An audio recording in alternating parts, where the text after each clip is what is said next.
So then we have to tighten this.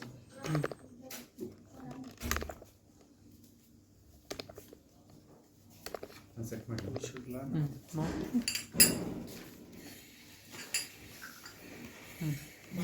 Kartal, why you are doing that?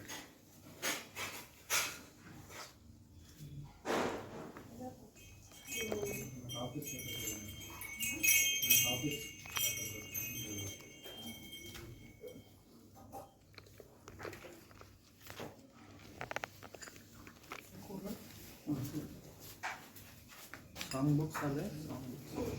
Song books.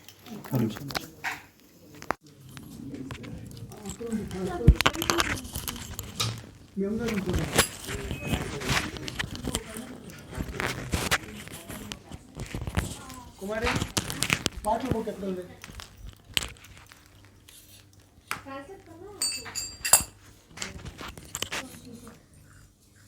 Someone can do.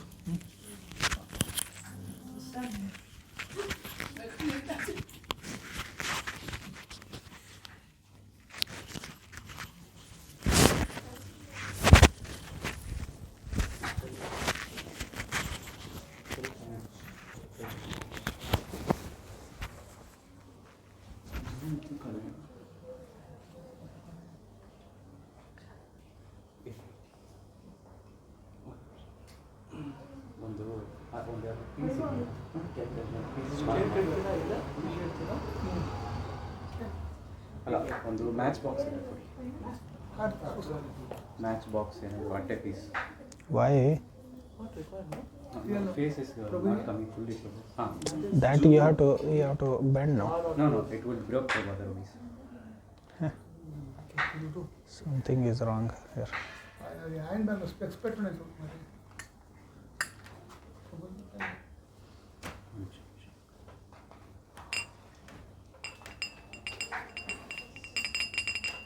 అవి దాంట్లో దాంట్లో specs ఉంది first దాంట్లో specs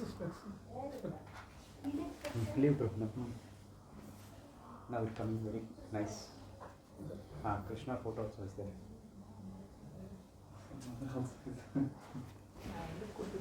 Okay.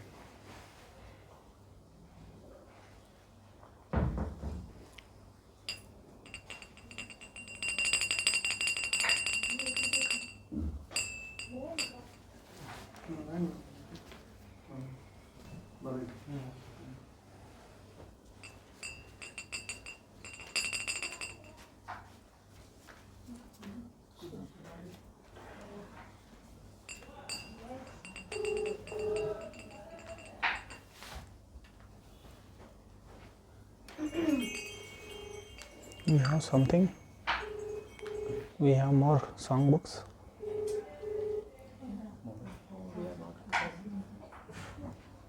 Which song?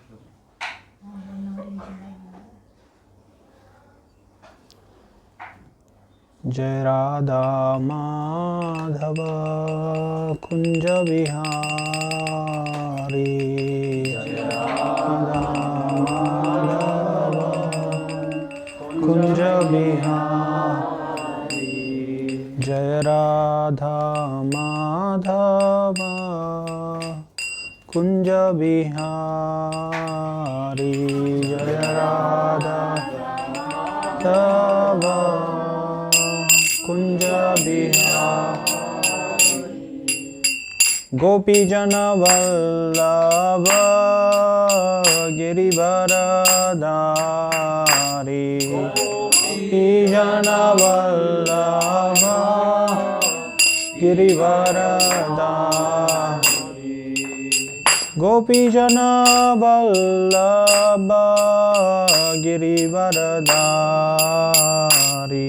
Gopi Jana Vallabha Girivaradari. Yashodanandana Braja Janaranjana. Yashodanandana Braja Janaranjana. Yashodanandana Braja Janaranjana. Yashodanandana व्रजजनरन् यमुनातीरावनचारि यमुनातीरावनचारि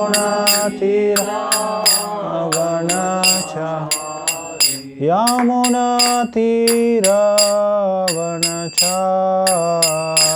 यमुनातीरावनचारि जय राधा माधव कुंज विहारी राधा माधव कुंज विहारी।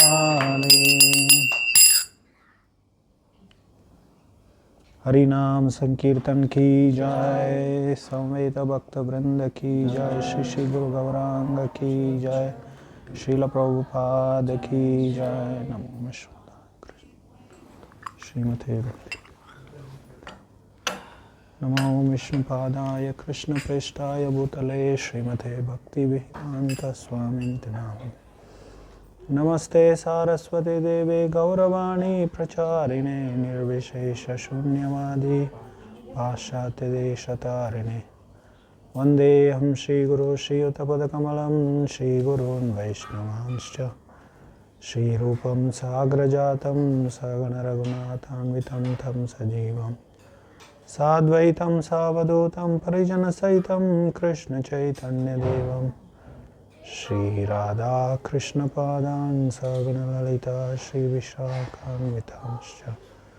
जय श्री कृष्ण चैतन्य प्रभु नित्यानंद श्री अद्वैत गदाधर शिवासदि गौर भक्तवृंद। हरे कृष्णा कृष्ण कृष्ण हरे राम राम राम तीनी चोचता रखान मुंच कदाच प्रेमरत कंठयोस्पुर ಮೇಲೆ ಕೊಡ್ಬೋದು. ಓ ಹೌದಾ, ಬೆಂಗಳೂರಿನಲ್ಲೇ ಇದ್ದಾರಲ್ಲ?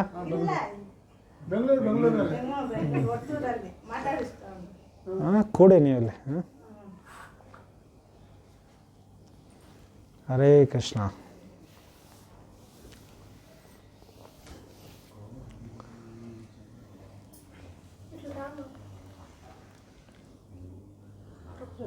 You leave her some space. If she wants to sit on the top, she can sit. ಇಲ್ಲೇ ಕೆಳಗಡೆ ಕೊಡ್ಲಿಕ್ಕೆ ಆಗಲಿಲ್ಲ ಅಂದ್ರೆ ಮೇಲೆ ಕೊಡ್ಬೋದು.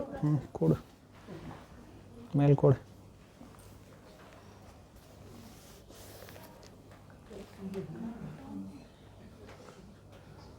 ಇವತ್ತು ನಾವು ಭಗವದ್ಗೀತೆಯಿಂದ ನಮ್ಮ ಭೌತಿಕ ಅಸ್ತಿತ್ವ ಮತ್ತು ದುಃಖದ ಕಾರಣ ಏನು ಅಂಥೇಳಿ ಅದರ ಬಗ್ಗೆ ನಾವು ಚರ್ಚೆ ಮಾಡೋಣ. ನಮ್ಮ ಭೌತಿಕ ಅಸ್ತಿತ್ವದ ಕಾರಣ ಏನು? ಭೌತಿಕ ಅಸ್ತಿತ್ವ ಮತ್ತು ದುಃಖ ಇವೆರಡು ಈಕ್ವಿವೆಲೆಂಟ್, ಇವು ಅಂದರೆ ಸಮಾನಾಂತರ ಪರಿಸ್ಥಿತಿಗಳು. ನಾವು ಒಂದು ಇಕ್ವೇಷನ್ ಮಾಡ್ಕೋಬೋದು. ಏನಂಥೇಳಿ, ದುಃಖ ಈಸ್ ಈಕ್ವಲ್ ಟು ಭೌತಿಕ ಅಸ್ತಿತ್ವ ಅಥವಾ ಭೌತಿಕ ಅಸ್ತಿತ್ವ ಈಸ್ ಈಕ್ವಲ್ ಟು ದುಃಖ ಅಂಥೇಳಿ. ಯಾಕಂದರೆ ಭೌತಿಕ ಅಸ್ತಿತ್ವದಲ್ಲಿ ದುಃಖವನ್ನು ಬಿಟ್ಟು ಬೇರೆ ಏನೋ ಒಂಥರ ಒಂದು ಭೌತಿಕ ಸುಖದ ಒಂದು ಸೆಂಬ್ಲೆನ್ಸ್ ಅಂಥೇಳಿ, ಒಂಥರ ಅದರ ಚಿಹ್ನೆ ಇರ್ಬೋದು ಅಷ್ಟೇ. ಆದರೆ ನಿಜವಾಗಿ ಅಷ್ಟು ಸುಖ ಇಲ್ಲ ಇಲ್ಲಿ ಭೌತಿಕ ಜಗತ್ತಿನಲ್ಲಿ. ಆದರೆ ಈಗಿನ ಕಾಲದಲ್ಲಿ ಸಣ್ಣ ಮಕ್ಕಳಿದ್ದಾಗಿಂದನೇ ಎಲ್ರಿಗೂ ಏನು ಹೇಳ್ಕೊಡ್ತಾರೆ, ನಾವೆಲ್ಲರೂ ಏನು ಡೆವಲಪ್ಮೆಂಟ್ ತುಂಬ ಡೆವಲಪ್ ಆಗ್ತಾ ಇದ್ದೀವಿ, ಇದೇ ಥರ ನೀನು ಕೆಲಸ ಮಾಡ್ತಾ ಹೋದರೆ ನಾವು ಒಂದಿನ ಈ ಜಗತ್ತೇನಾಗ್ಬಿಡುತ್ತೆ, ಸುಖಾಲಯ ಆಗ್ಬಿಡುತ್ತೆ ಅಂಥೇಳಿ ಒಂದು ಭ್ರಮೆಯನ್ನು ಅವ್ರು ಏನು ಮಾಡ್ತಾಯಿದ್ದಾರೆ, ಮಾರಾಟ ಮಾಡ್ತಾಯಿದ್ದಾರೆ. ಸ್ಕೂಲ್ನಲ್ಲಿ, ಕಾಲೇಜ್ನಲ್ಲಿ ಅಥವಾ ನಿಮ್ಮ ದೊಡ್ಡ ದೊಡ್ಡ ಕಂಪ್ನಿಗಳಲ್ಲಿ. ಹೀಗೆ ಇಲ್ಲಿ ಭಗವಂತ ಈ ಎಲ್ಲದರ ಕಾರಣ ಏನು, ಯಾಕೆ ನಾವು ಈ ಭೌತಿಕ ಅಸ್ತಿತ್ವದಲ್ಲಿದ್ದೀವಿ, ಅದರ ಅರ್ಥ ಏನು, ನಾವು ಆಧ್ಯಾತ್ಮಿಕ ಜೀವಿಗಳು. ಆತ್ಮ ಈ ಭೌತಿಕ ದೇಹದಿಂದ ಭಿನ್ನವಾಗಿದೆ. ಆದರೆ ಈಗಿನ ಪರಿಸ್ಥಿತಿಯಲ್ಲಿ ಆತ್ಮ ಏನು ಭೌತಿಕ ಅಸ್ತಿತ್ವದಲ್ಲಿದೆ ಅಂಥೇಳಿ ಇದರ ಹಿನ್ನೆಲೆ ಅದು ಜ್ಞಾನ. ಆತ್ಮಜ್ಞಾನ ಏನು, ಆತ್ಮವಿದ್ಯೆ. ಈ ಪ್ರಶ್ನೆ ಬರಲ್ಲಲ್ಲ, ಭೌತಿಕ ಅಸ್ತಿತ್ವ ಪ್ರಶ್ನೆ ಯಾವಾಗ ಬರುತ್ತೆ? ಯಾವಾಗ ನಾವು ಈ ದೇಹದಿಂದ ಭಿನ್ನ ಅಂಥೇಳಿ ತಿಳ್ಕೊಂಡಾಗ ಈ ಭೌತಿಕ ಅಸ್ತಿತ್ವದ ಕಾರಣ ಏನು, ನಾವು ಹೇಗೆ ಇದರಿಂದ ನಾವು ಬಿಡುಗಡೆ ಹೊಂದಬೇಕು, ಇದೆಲ್ಲ ಪ್ರಶ್ನೆಗಳು ಮುಂದಿನ ಪ್ರಶ್ನೆಗಳು. ನಂತರ ಬರುತ್ತೆ ಇದು. ಅದಕ್ಕಿಂತ ಮುಂಚೆ ಏನು, ನಾನು ಈ ದೇಹ ಅಲ್ಲ ಅಂಥೇಳಿ ತಿಳ್ಕೊಳ್ಳೋದು. ಈಗ ನಾವು 13ನೇ ಅಧ್ಯಾಯದಿಂದ ನಾವು ಚರ್ಚೆ ಮಾಡೋಣ. ಆದರೆ ಇದಕ್ಕಿಂತ ಮುಂಚೆ ಕೃಷ್ಣ ಇದನ್ನೆಲ್ಲ ಹೇಳ್ಕೊಟ್ಟಿದ್ದಾನೆ. ಏನಂಥೇಳಿ, ನಾವು ಈ ದೇಹ ಅಲ್ಲ ಅಂಥೇಳಿ. ಅದು ಜ್ಞಾನದ ಆರಂಭ.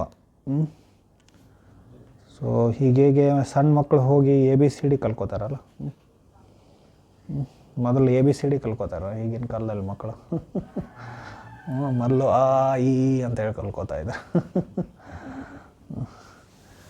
ABCD ಅದೇ ಥರ ಇಲ್ಲಿ ನಾವು ಜ್ಞಾನದ ABCD ಅಂದರೆ ಏನು, ಅದರ ಅರ್ಥ ಏನು, ಎಲ್ಲಿ ಆತ್ಮಜ್ಞಾನ ಇಲ್ಲ ಅದು ಅಜ್ಞಾನ. ಅದು ಅಲ್ಲಿ ಜ್ಞಾನ ಇಲ್ಲ. ಅದು ಜ್ಞಾನದ ಆರಂಭ ಎಲ್ಲಿಂದ ಆಗುತ್ತೆ? ಆತ್ಮದಿಂದ. ನಾನು ಈ ದೇಹವಲ್ಲ, ನಾನು ಆತ್ಮ ಅಂಥೇಳಿ ಅದರಿಂದ ತಿಳ್ಕೋಬೇಕು.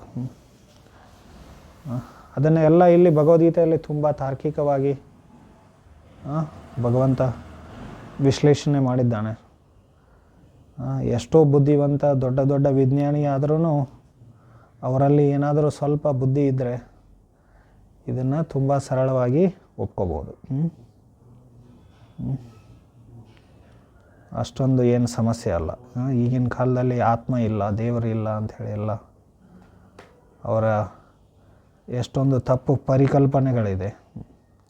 ಆದರೆ ಅದನ್ನೆಲ್ಲ ತುಂಬ ಸರಳವಾಗಿ ಇಲ್ಲಿ ಕೃಷ್ಣ ಹೇಳಿದ್ದಾನೆ. ಹೇಗೆ ಭಗವದ್ಗೀತೆಯಲ್ಲಿ ಏನು ಹೇಳಿದೆ? ದೇಹಿನೋ ಅಸ್ಮಿನ್ ಯಥಾ ದೇಹೇ ಕೌಮಾರಂ ಯೌವನಂ ಜರ ತಥಾ ದೇಹಾಂತರ ಪ್ರಾಪ್ತಿಯರ ಧೀರಸ್ತತ್ರ ನಮೂಯತೆ. ದೇಹ ಬದಲಾವಣೆ ಆಗ್ತಾ ಇದೆ, ಆದರೆ ನಾನು ಅನ್ನುವನು, ಸೊ ನಾನು ಅನ್ನುವುದು ಅದು ಏನಾಗ್ತಾ ಇದೆ, ಅದು ಬದಲಾವಣೆ ಆಗ್ತಾ ಇಲ್ಲ, ನಾನೇ ವ್ಯಕ್ತಿ ಅಂಥೇಳಿ. ಸೊ ನಿರಂತರ ನಮಗೆ ಒಂದು ಸಣ್ಣ ಮಗುವಿನ ದೇಹ ಇತ್ತು, ಆಮೇಲೆ ನಾವು ಯುವಕರಾಗ್ತೀವಿ, ಅದಾದ ನಂತರ ನಮಗೆ ಓಲ್ಡ್ ಏಜ್ ಬರುತ್ತೆ. ದೇಹ ಬದಲಾವಣೆ ಆಗ್ತಾ ಇದೆ, ಆದರೆ ವ್ಯಕ್ತಿ ಬದಲಾವಣೆ ಅದೇ ವ್ಯಕ್ತಿ ಇದ್ದಾನೆ. ನಮಗೆಲ್ಲ ನೆನಪುಗಳಿದೆ, ಚೈಲ್ಡ್ಹುಡ್ ಮೆಮರೀಸ್. ಈಗಿನ ಕಾಲದಲ್ಲಿ ಎಲ್ಲ ಮೆಮರೀಸ್ ಇಟ್ಕೋತಾ ಇದ್ದಾರಲ್ಲ, ಕ್ಯಾಮರಾದಲ್ಲಿ ಫೋಟೋದಲ್ಲಿ, ಫೋಟೋಗ್ರಫಿ, ಸೆಲ್ಫಿ, ಇವೆಲ್ಲ ಹೊಸ ರೋಗಗಳು, ಆಧುನಿಕ ಯಾಕೆ ರೋಗಗಳು ಅವು? ಯಾಕಂದರೆ ಅದೇ ಮೂಲ ಭವರೋಗವನ್ನು ಹೆಚ್ಚಿಗೆ ಮಾಡುತ್ತೆ. ನಾನು ಈ ದೇಹ ಅನ್ನುವ ಅಜ್ಞಾನವನ್ನು ಹೆಚ್ಚಿಗೆ ಮಾಡ್ತಾ ಇರುತ್ತೆ. ಅದಕ್ಕೆ ನಾವು ದೇಹಾತ್ಮ ಬುದ್ಧಿ ಅಂತ ಹೇಳ್ತೀವಿ. ಸೊ ಹೀಗೆ ಇಲ್ಲಿ 13ನೇ ಅಧ್ಯಾಯದಲ್ಲಿ ಕೃಷ್ಣ ನಮ್ಮ ಭೌತಿಕ ಅಸ್ತಿತ್ವದ ಕಾರಣವನ್ನು ಹೇಳ್ತಾ ಇದ್ದಾನೆ. 13ನೇ ಅಧ್ಯಾಯದಲ್ಲಿ ಭಗವದ್ಗೀತೆಯಲ್ಲಿ 6 ವಿಷಯಗಳ ಬಗ್ಗೆ ಚರ್ಚೆ ಆಗುತ್ತೆ. ಒಂದು, ಕೃಷ್ಣ ಅರ್ಜುನ ಕೇಳಿದ್ದ ಮೊದಲನೇ ಶ್ಲೋಕದಲ್ಲಿ, ಪ್ರಕೃತಿ ಪುರುಷ ಪ್ರಕೃತಿಂ ಪುರುಷಂ ಚೈವ ಕ್ಷೇತ್ರಜ್ಞಮೇವ ಚ ಏತದ್ ವೇದಿತುಂ ಇಚ್ಛಾಮಿ ಜ್ಞಾನಂ ನೇಹಂ ಚ ಕೇಶವ. ಇಲ್ಲಿ ಪ್ರಕೃತಿ ಪುರುಷ, ಕ್ಷೇತ್ರಜ್ಞ, ಜ್ಞಾನ ಮತ್ತು ಜ್ಞೇಯ ಅಂಥೇಳಿ 6 ವಿಷಯಗಳ ಬಗ್ಗೆ ನಾನು ತಿಳಿಯಲು ಇಚ್ಛೆ ಪಡುತ್ತೇನೆ ಅಂಥೇಳಿ ಅರ್ಜುನ ಕೃಷ್ಣನಿಗೆ ಹೇಳಿದ್ದು. ಇಲ್ಲಿ ಈ ಶ್ಲೋಕದಲ್ಲಿ ಅರ್ಜುನ ಹೇಗೆ ಆರಂಭ ಮಾಡಿದ? ಪ್ರಕೃತಿ ಪುರುಷಂ ಚೈವ ಅಂಥೇಳಿ. ಪ್ರಕೃತಿ ಪುರುಷ, ಕ್ಷೇತ್ರಜ್ಞ, ಜ್ಞಾನ ದೇಹ ಕೊನೆಗೆ. ಆದರೆ ಕೃಷ್ಣ ಮೊದಲು ಕ್ಷೇತ್ರಜ್ಞ, ಜ್ಞಾನಜ್ಞೇಯ ಮತ್ತು ಕೊನೆಗೆ ಪ್ರಕೃತಿ ಪುರುಷ ಬಗ್ಗೆ ಹೇಳ್ತಾ ಇದ್ದಾನೆ. ಈ ಪ್ರಕೃತಿ ಪುರುಷ ಬಗ್ಗೆ ಎಲ್ಲಿಂದ ಆರಂಭ ಆಗುತ್ತೆ? 19ನೇ ಅಧ್ಯಾಯದ 19ನೇ ಶ್ಲೋಕದಿಂದ ಆರಂಭ, 13ನೇ ಅಧ್ಯಾಯದ 20ನೇ ಶ್ಲೋಕದಿಂದ ಆಲ್ಮೋಸ್ಟ್. ಇಲ್ಲಿ ಇತಿ ಅಂಥೇಳಿ 19ನೇ ಅಧ್ಯಾಯ. ಇತಿ ಶಬ್ದ ಎಲ್ಲಿ ಉಪಯೋಗ ಮಾಡ್ತಾರೆ? ಕೊನೆಗೆ, ಯಾವುದೇ ಒಂದು ಪ್ರಕರಣ ಅಧ್ಯಾಯ ಕೊನೆ ಆಗುವಾಗ ಅಥವಾ ಯಾವುದೇ ಒಂದು ವಿಷಯ ಕೊನೆ ಆಗುವಾಗ. ಇತಿ ಕ್ಷೇತ್ರಂ ತಥಾ ಜ್ಞಾನಂ ನೇಯಂ ಚೋಕ್ತುಂ ಸಮಾಸತಃ ಮದ್ಭಕ್ತ ಏತದ್ವಿಜ್ಞಾಯ ಮದ್ಭಾವೋ ಯೋಪಪದ್ಯತೆ. ಇತಿ ಕ್ಷೇತ್ರಂ ತಥಾ ಜ್ಞಾನಂ ನೇಯಂ ಚೋಕ್ತುಂ ಈಗ ಮೊದಲು 19 ಶ್ಲೋಕಗಳಲ್ಲಿ 18 ಶ್ಲೋಕಗಳಲ್ಲಿ ಕೃಷ್ಣ ಏನು ಹೇಳಿದ? ಕ್ಷೇತ್ರಜ್ಞ, ಜ್ಞಾನ, ಜ್ಞೇಯದ ಬಗ್ಗೆ ಎಲ್ಲ ಹೇಳಿದ. ಆಮೇಲೆ 20ನೇ ಶ್ಲೋಕದಿಂದ ಏನು ಹೇಳ್ತಾ ಇದ್ದಾನೆ? ಪ್ರಕೃತಿ ಬಗ್ಗೆ. ಇಲ್ಲಿ ನೋಡಿ 20ನೇ ಶ್ಲೋಕ ಹೇಗೆ ಆರಂಭ ಆಗುತ್ತೆ? ಪ್ರಕೃತಿಂ ಪುರುಷಂ ಚೈವ ವಿದ್ಯನಾದಿ ಉಭಾವಪಿ. ಸೊ ಇದ್ರ ಬಗ್ಗೆ ಆರಂಭ ಮಾಡ್ತಾನೆ. ಹೀಗೆ 22ನೇ ಶ್ಲೋಕದಲ್ಲಿ ನಮ್ಮ ಭೌತಿಕ ಅಸ್ತಿತ್ವ ಮತ್ತು ದುಃಖದ ಕಾರಣವನ್ನು ಕೃಷ್ಣ ಹೇಳ್ತಾ ಇದ್ದಾನೆ. ಏನು? ಇದನ್ನು ನಾನು ಹೇಳಿದಾಗೆ ಹೇಳಲಿಕ್ಕೆ ಪ್ರಯತ್ನ ಮಾಡಿದ್ದಾನೆ ಈ ಶ್ಲೋಕ ಹೇಳಲಿಕ್ಕೆ.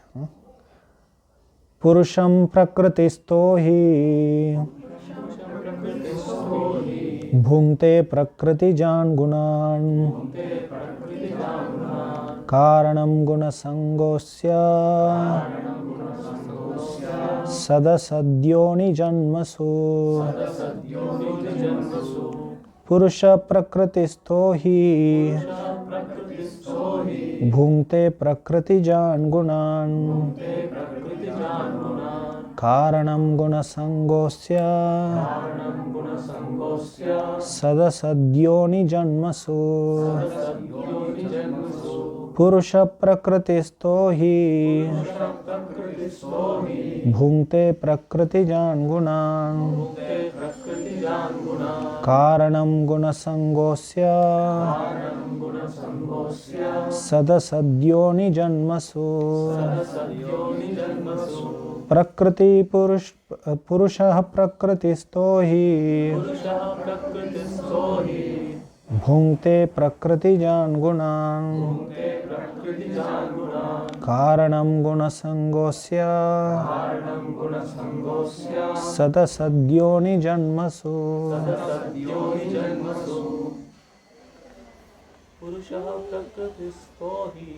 ಪುರುಷ ಪ್ರಕೃತಿಸ್ಥೋ ಹಿ ಭುಂಕ್ತೆ ಪ್ರಕೃತಿಜಾನ್ ಗುಣಾನ್ ಕಾರಣಂ ಗುಣಸಂಗೋಸ್ಯ ಯೋನಿ ಸದಸದ್ಯೋನಿ ಜನ್ಮಸು. ಪುರುಷ ಪ್ರಕೃತಿಸ್ಥೋ ಹಿ ಭುಂಕ್ತೆ ಪ್ರಕೃತಿಜಾನ್ ಗುಣಾನ್ ಕಾರಣಂ ಗುಣಸಂಗೋಸ್ಯ ಸದಸದ್ಯೋನಿ ಜನ್ಮಸು. ಪುರುಷ ಪ್ರಕೃತಿಸ್ಥೋ ಹಿ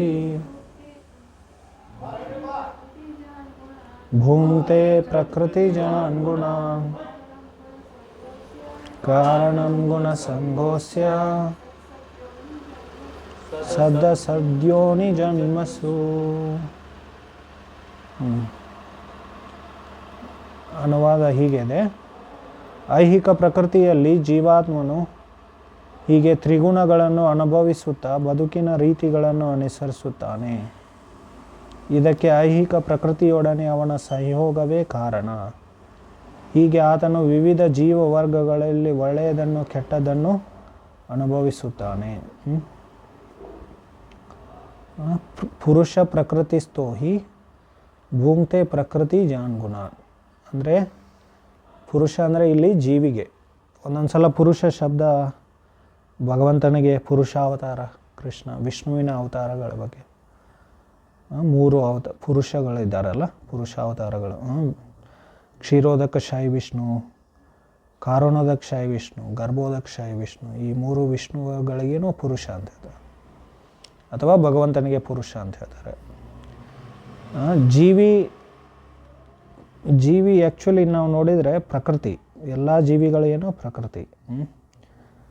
ಈಗ 7ನೇ ಅಧ್ಯಾಯದಲ್ಲಿ ನಾವು ನೋಡ್ತೀವಿ ಜೀವಿಗಳಿಗೆ ಪರಾಪ್ರಕೃತಿ ಅಂತ ಹೇಳಿದೆ. ವಾಸ್ತವಿಕವಾಗಿ ಕೃಷ್ಣನೇ ಪುರುಷ. ಎಲ್ಲ ಜೀವಿಗಳೇನು ಪ್ರಕೃತಿ. ಪ್ರಕೃತಿ ಅಂದರೆ ಏನು? ಅದು ಭಗವಂತನಿಯ ಭೋಗ್ಯ ವಸ್ತು ಅದು. ಹಾಗೆ ಹೀಗೆ ಅದೇ ಥರ. ಆದರೆ ಈ ಜಗತ್ತಿನಲ್ಲಿ ಎಲ್ಲರೂ ಪುರುಷರ ಥರ ಪುರುಷನ ಥರ ಭಗವಂತನ ಥರ ವರ್ತನೆ ಮಾಡಲಿಕ್ಕೆ ಪ್ರಯತ್ನ ಮಾಡ್ತಾರೆ. ಇಲ್ಲಿ ಸ್ತ್ರೀ ದೇಹದಲ್ಲಿರಲಿ ಅಥವಾ ಪುರುಷ ದೇಹದಲ್ಲಿರಲಿ ಎಲ್ಲರೂ ಪುರುಷನಾಗಲಿ. ಈ ಸ್ತ್ರೀ ಪುರುಷ ಈ ಜಗತ್ತಿನಲ್ಲಿ ಬೇರೆ ಭಿನ್ನ ಭಿನ್ನ ಇರುತ್ತೆ. ಆದರೆ ಎಲ್ಲರ ಭಾವನೆ ಪುರುಷ ಭಾವನೆ ಇರುತ್ತೆ. ಸೊ ಎಲ್ಲರೂ ಪುರುಷನಾಗಲಿಕ್ಕೆ ಅಥವಾ ಭಗವಂತ ಆಗಲಿಕ್ಕೆ ಪ್ರಯತ್ನ ಮಾಡ್ತಾ ಇದ್ದಾರೆ ಇಲ್ಲಿ. ಅದರ ಅರ್ಥ ಭಗವಂತ ಭೋಕ್ತ. ಎಲ್ಲರೂ ಇಲ್ಲಿ ಭೋಕ್ತ ಆಗಲಿಕ್ಕೆ ಪ್ರಯತ್ನ ಮಾಡ್ತಾ ಇದ್ದಾರೆ. ಭೋಕ್ತ ಅಂದರೆ ಎಂಜಾಯರ್. ಸೊ ಅದಕ್ಕೋಸ್ಕರ ಜೀವಿಗೂ ಪುರುಷ ಅಂಥೇಳಿ ಇಲ್ಲಿ ಸಂಬೋಧನೆ ಮಾಡಿದೆ ಭಗವದ್ಗೀತೆಯಲ್ಲಿ. ಪುರುಷ ಪ್ರಕೃತಿ ಸ್ತೋಹಿ. ಈ ಭೌತಿಕ ಜಗತ್ತಿನಲ್ಲಿ ಬಂದು ಅಥವಾ ಪ್ರಕೃತಿ ಅಂದ್ರೇನು? ಈ ಭೌತಿಕ ಜಗತ್ತು. ಇಲ್ಲಿ ಸ್ತೋಹಿ ಅಂದರೆ ಇಲ್ಲಿ ಶಬ್ದದ ಅರ್ಥ ಅಸ್ತಿ ಅಸ್ತಃ ಸತಾಯಾಮ್ ಅಸ್ತಿ. ಅಸ್ತಿ ಅಂದರೆ ಅಸ್ತಿತ್ವ. ನಾವು ಈ ಭೌತಿಕ ಜಗತ್ತಿಗೆ ಬಂದು ಭೌತಿಕ ಜಗತ್ತಿನಲ್ಲಿ ನಾವು ಸ್ಥಿತರಾಗಿ ಆವಾಗ ನಮಗೆ ಏನು ಬರುತ್ತೆ? ಯಾವ ಭಾವನೆ ಬರುತ್ತೆ? ಭೂಂಕ್ತೆ ಪ್ರಕೃತಿ ಜಾನ್ಗುಣ. ಪ್ರಕೃತಿಯನ್ನು ಭೋಗಿಸುವ ಹಂಬಲ ಬರುತ್ತೆ ನಮಗೆ. ಆಶೆ ಆಕಾಂಕ್ಷೆಗಳು ಬರುತ್ತೆ. ಪ್ರಕೃತಿಯನ್ನು ಭೋಗಿಸುವ ಅಂದ್ರೇನು? ನಾವಿಲ್ಲಿ ಎಂಜಾಯರ್ ಆಗಲಿಕ್ಕೆ, ಎಂಜಾಯ್ಮೆಂಟ್ ಅಥವಾ ಎಲ್ಲ ಭೌತಿಕ ಜಗತ್ತಿನ ರಿಸೋರ್ಸಸ್ ಏನಿದೆ ಅಲ್ಲ, ಅದು ನನ್ನ ಭೋಗ್ಯ ವಸ್ತು ಅಂಥೇಳಿ ಅನ್ಕೋತೀವಿ. ಅಥವಾ ನನ್ನ ಭೋಗಕ್ಕಾಗಿ ಅದನ್ನು ವಿನಿಯೋಗಿಸಬೇಕು ಅಂಥೇಳಿ ಆ ಭಾವನೆ ಬರುತ್ತದೆ. ಈ ಕಾರಣದಿಂದ ನಾವು ಬೇರೆ ಬೇರೆ ಗುಣಗಳ ಸಂಪರ್ಕಕ್ಕೆ ಬರ್ತೀವಿ. ಕಾರಣಂ ಗುಣಸಂಗಸ್ಯ.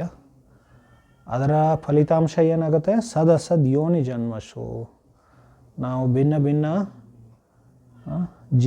ಜೀವ ಜಾತಿಗಳಲ್ಲಿ ಜನ್ಮ ಪಡಿತೀವಿ. ಸದಸದ್ ಯೋನಿ ಅಂದರೆ ಒಳ್ಳೆಯ ಜನ್ಮ ಪಡಿತೀವಿ. ಅಥವಾ ಒಂದೊಂದು ಸಲ ಕೆಟ್ಟ ಯೋನಿಗಳಲ್ಲಿ, ಅಂದರೆ ಅದರ ಅರ್ಥ ಜೀವಜಾತಿಗಳಲ್ಲಿ ನಾವು ಜನ್ಮ ಪಡಿತೀವಿ. ಅಂದರೆ ಇಲ್ಲಿ ಭಿನ್ನ ಭಿನ್ನ ಪ್ರಕಾರದ, ಅಂದರೆ ಅರ್ಥ ಇಲ್ಲಿ ಇನ್ನೊಂದು ವಿಷಯ ಏನು ಬರುತ್ತೆ ಅಂದರೆ ಪುನರ್ಜನ್ಮದ ಬಗ್ಗೆ ವಿಷಯ ಬರುತ್ತೆ ಚರ್ಚೆ.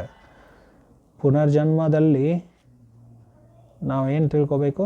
ಈಗಿನ ಕಾಲದಲ್ಲಿ ಈಗ ಪುನರ್ಜನ್ಮದ ಬಗ್ಗೆನೂ ಎಷ್ಟೋ ಜ್ಞಾನ, ಈವನ್ ಸೈನ್ಸ್ನಲ್ಲಿ ಎಷ್ಟೊಂದು ರಿಸರ್ಚ್ ಆಗಿದೆ ಅದರಲ್ಲಿ. ಆದರೆ ಮೇನ್ ಸ್ಟ್ರೀಮ್ ಸೈಂಟಿಫಿಕ್ ಎಸ್ಟಾಬ್ಲಿಷ್ಮೆಂಟ್ ಏನಿರುತ್ತಲ್ಲ, ಅವರು ಅದನ್ನು ಈ ವೈಜ್ಞಾನಿಕ ಸಂಸ್ಥೆಗಳಿರುತ್ತಲ್ಲ, ಅವರು ಅದನ್ನು ಒಪ್ಕೋತಾ ಇಲ್ಲ. ಯಾಕಂದರೆ ಅವರಿಗೆ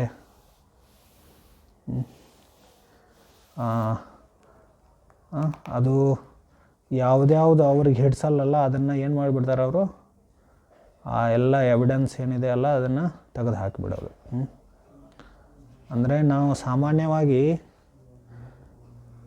ಎವಿಡೆನ್ಸ್ ಆಧಾರದ ಮೇಲೆ, ಎಲ್ಲ ಪ್ರಮಾಣಗಳ ಆಧಾರದ ಮೇಲೆ ನಮ್ಮ ಥಿಯರಿಯನ್ನು ನಾವು ಏನು ಮಾಡಬೇಕು? ಎಡಿಟ್ ಮಾಡ್ಕೋಬೇಕು, ಬದಲಾಯಿಸಬೇಕು. ಆದರೆ ಅವರು ತಮ್ಮ ಥಿಯರಿ ಅನುಸಾರ ಎಲ್ಲ ಎವಿಡೆನ್ಸ್ ಎಡಿಟ್ ಮಾಡಿಬಿಡ್ತಾರೆ ಅವರು.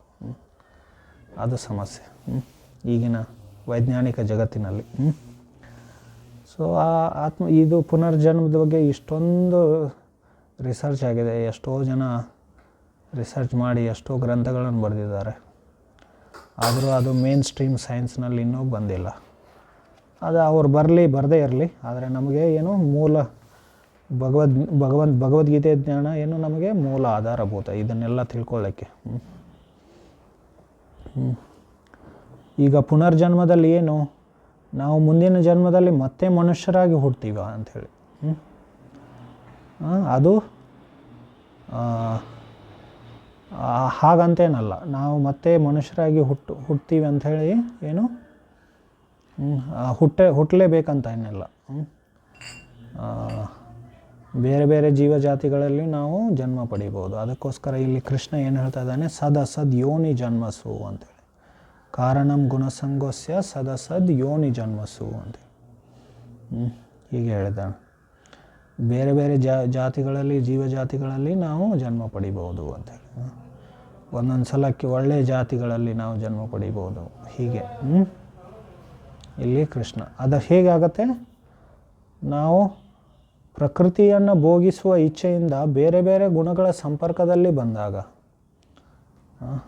ಹೀಗೆ.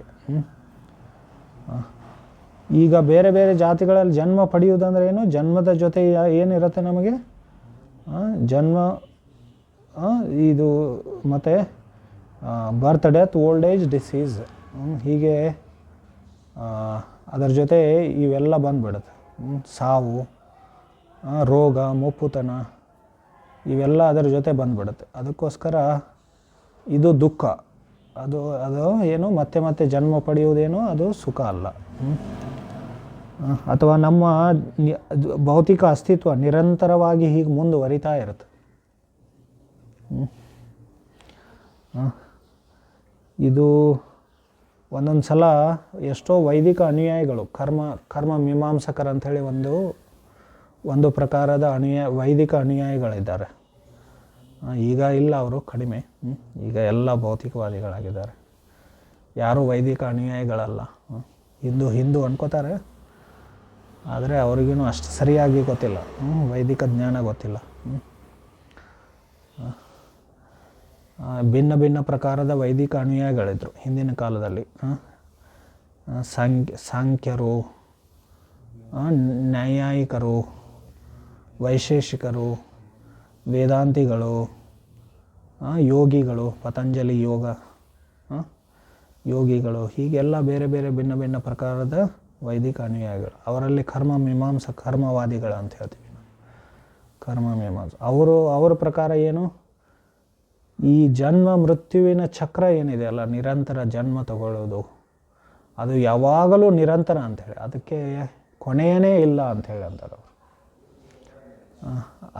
ಅದನ್ನೇ ಕೃಷ್ಣನು ಭಗವದ್ಗೀತೆಯಲ್ಲಿ ಅರ್ಜುನನಿಗೂ ಹೇಳಿದ ಆ ದರ್ಶನವನ್ನು, ಏನು ಕರ್ಮವಾದದ ಮೇಲೆ ಕೃಷ್ಣ ಅರ್ಜುನನಿಗೆ ಯುದ್ಧ ಮಾಡಲಿಕ್ಕೆ ಪ್ರೋತ್ಸಾಹನೆ ಕೊಡ್ತಾ ಇದ್ದ. ಜಾತಸ್ಯ ಹಿ ಧ್ರುವ ಮೃತ್ಯುರ್ ಧ್ರುವಂ ಜನ್ಮ ಮೃತಸ್ಯ ಚ ತಸ್ಮಾದ ಪರಿಹರ್ಯಾತೆ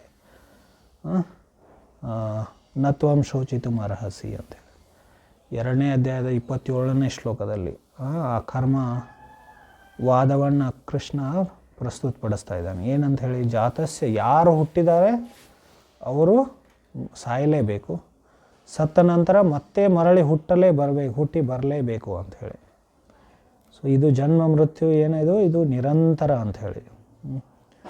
ಅದಕ್ಕೋಸ್ಕರ ಕರ್ಮವಾದಿಗಳ ಅವರ ಉದ್ದೇಶ ಏನು, ನಾವು ಸ್ವರ್ಗಕ್ಕೆ ಹೋಗಿ ತುಂಬ ದೊಡ್ಡದಾದ ಜೀವನಾವಧಿಯನ್ನು ಪಡೆದು ಅಲ್ಲಿ ನಮಗೆ ಭೌತಿಕ ಭೋಗವನ್ನು ಹೆಚ್ಚಿಸ್ಕೊಳ್ಬೇಕು ಅಂಥೇಳಿ ಅವರ ಅಭಿಪ್ರಾಯಗಳು ಅಥವಾ ಅವರ ವಿಚಾರ ಅದು. ಹೀಗೆ ಅವರು. ಸೊ ಇದು ನಿರಂತರ ನಡೀತಾ ಇರುತ್ತೆ, ಆದರೆ ಇದರಿಂದ ನಾವು ಮುಕ್ತಿಯನ್ನು ಪಡಿಬೋದು. ಸೊ ಇದಕ್ಕೆ ಏನು ಕಾರಣ, ಸದಸದ್ಯೋನಿ, ಇದು ಭೌತಿಕ ಅಸ್ತಿತ್ವ. ಇದು ಯಾವಾಗಲೂ ನಾವು ಜನ್ಮ ಮೃತ್ಯು ಚಕ್ರದಲ್ಲಿರುವುದೇನೋ ಅದೇ ಭೌತಿಕ ಅಸ್ತಿತ್ವ. ಯಾಕಂದರೆ ಅದು ಯಾಕೆ ಭೌತಿಕ ಅಸ್ತಿತ್ವ, ಆಧ್ಯಾತ್ಮಿಕ ಅಸ್ತಿತ್ವದಲ್ಲಿ ಅಲ್ಲಿ ಏನೋ ಈ ಥರ ಜನ್ಮ ಮೃತ್ಯು ಇಲ್ಲ, ಈ ಚಕ್ರ ಇಲ್ಲ. ನಾವು ಮತ್ತೆ ಮತ್ತೆ ಜನ್ಮ ಪಡೆದು ಮತ್ತೆ ಮತ್ತೆ ಸತ್ತು ಹೋಗುವ ಪ್ರಶ್ನೆ ಇಲ್ಲ ಅಲ್ಲಿ.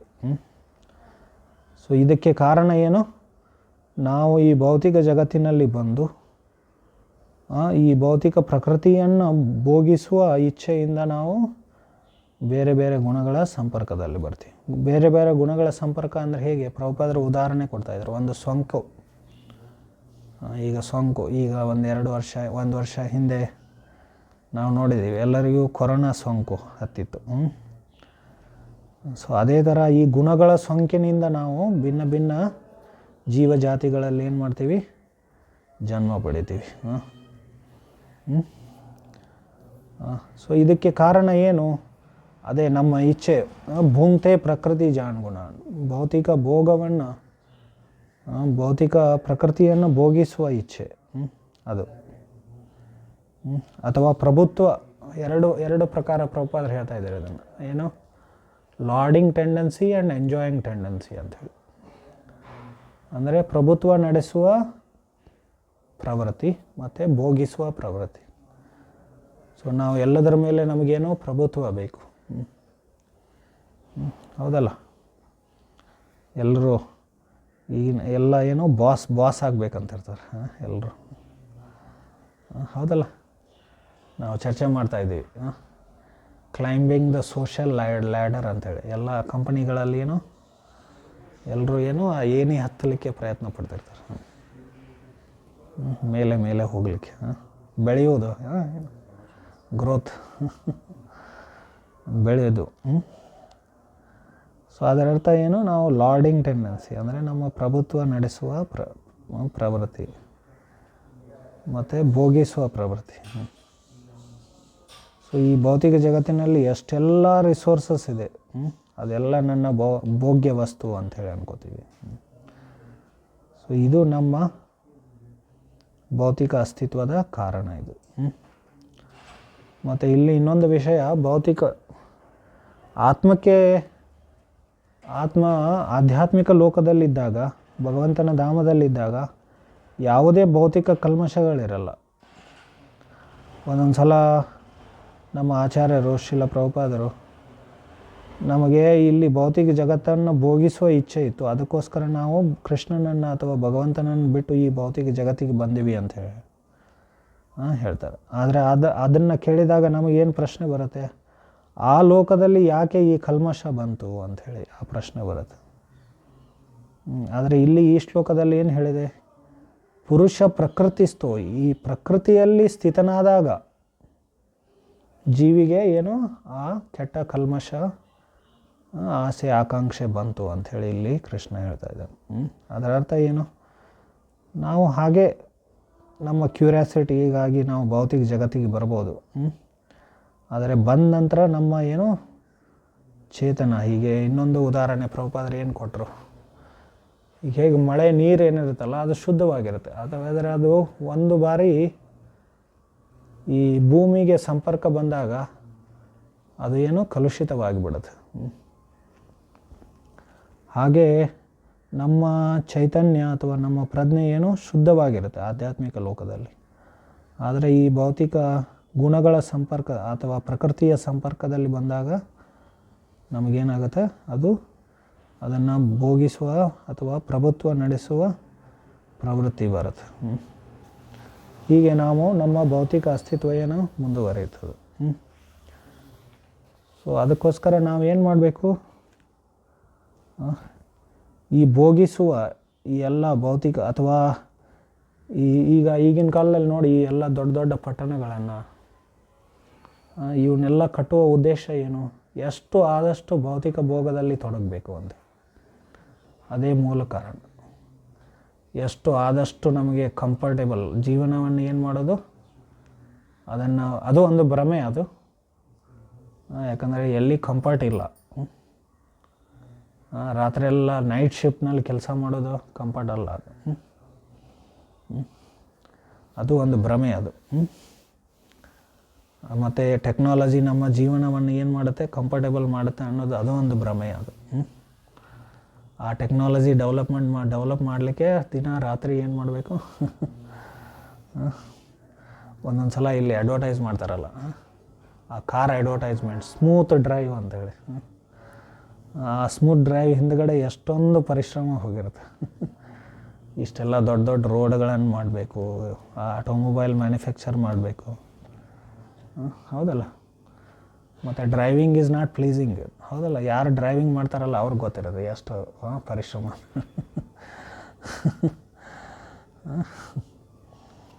ಯಾವಾಗಲೂ ಆ ಕ್ಲಚ್, ಅಫ್ಕೋರ್ಸ್ ಈಗ ಆರ್ಟಿಫಿಷಿಯಲ್ ಇಂಟೆಲಿಜೆನ್ಸ್ ಡ್ರಿವನ್ ಇನ್ನು ಮುಂದೆ ಏನೋ ಡ್ರೈವರ್ಲೆಸ್ ಕಾರ್ಗಳು ಬರುತ್ತೆ ಅಂತ ಹೇಳ್ತಾ ಇದ್ದಾರೆ. ಬಟ್ ಇವನ್ AI ಡೆವಲಪ್ ಮಾಡಬೇಕಂದ್ರೂ, ಆರ್ಟಿಫಿಷಿಯಲ್ ಇಂಟೆಲಿಜೆನ್ಸ್ ಡೆವಲಪ್ ಮಾಡಬೇಕಂದ್ರೂ ಪರಿಶ್ರಮ ಮಾಡಲೇಬೇಕಾಗುತ್ತೆ. ನಾವೇನು ಮಾಡ್ತಾಯಿದ್ದೀವಿ ಅಂದರೆ ಒಂದು ಸಮಸ್ಯೆಯನ್ನು ಇನ್ನೊಂದು ಕಡೆ ಟ್ರಾನ್ಸ್ಫರ್ ಮಾಡ್ತಾಯಿದ್ದೀವಿ. ಪ್ರಭುಪಾದರು ಹೇಳ್ತಾ ಇದ್ದಾರೆ ಒಂದು ಸಣ್ಣ ಕತೆ. ಒಬ್ಬ ವ್ಯಕ್ತಿ ಏನೋ ಒಂದು ಭುಜದಲ್ಲಿ ತುಂಬ ಭಾರವನ್ನು ಹೊತ್ಕೊಂಡು ಬರೋದು, ಆ ಭುಜ ಏನೋ ಸುಸ್ತಾದಾಗ ಆ ಭಾರವನ್ನು ಬೇರೆ ಭುಜಕ್ಕೆ ಏನು ಮಾಡೋದು, ಟ್ರಾನ್ಸ್ಫರ್ ಮಾಡೋದು. ಅದೇ ಥರ ನಾವು ಒಂದು ಸಮಸ್ಯೆಯನ್ನು ಇನ್ನೊಂದು ಕಡೆ ನಾವೇನು ಮಾಡ್ತಾ ಇರ್ತೀವಿ, ಯಾವಾಗಲೂ ಟ್ರಾನ್ಸ್ಫರ್ ಮಾಡ್ತಾ ಇರ್ತೀವಿ. ಯಾಕಂದರೆ ನಾವು ಜ್ಞಾನದಲ್ಲಿಲ್ಲ, ಅಜ್ಞಾನದಲ್ಲಿದ್ದೇವೆ. ನಾವು ಅಜ್ಞಾನದಿಂದ ಯಾವುದೇ ಸಮಸ್ಯೆಯ ಪರಿಹಾರ ಆಗಲ್ಲ.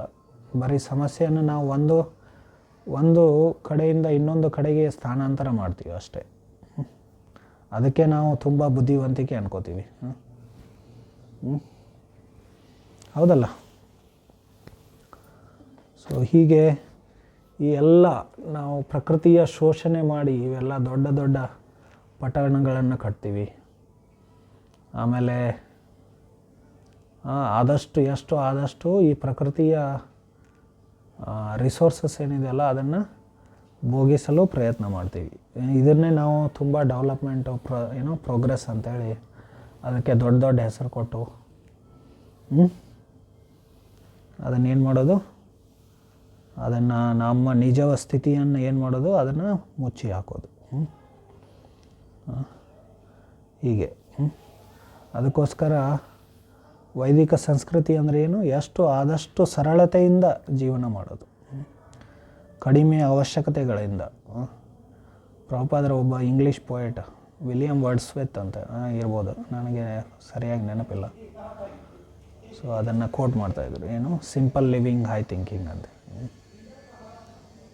ಯಾಕೆ ಅದು ನಮ್ಮ ವೈದಿಕ ಸಂಸ್ಕೃತಿಯಲ್ಲಿ ಎಲ್ಲರೂ ಕೊನೆಗೆ ವಾನಪ್ರಸ್ಥ, ಸನ್ಯಾಸ, ಆಶ್ರಮವನ್ನು ಸ್ವೀಕಾರ ಮಾಡ್ತಿದ್ರು. ಬ್ರಾಹ್ಮಣನಾದವನಿಗೆ ಸನ್ಯಾಸ ಆಶ್ರಮ ಮಸ್ಟ್, ಅದು ಬ್ರಾಹ್ಮಣನಿಗೇನು ಕಂಪಲ್ಸರಿ ಅದು. ಮತ್ತು ಕ್ಷತ್ರಿಯ 3 ಆಶ್ರಮಗಳು.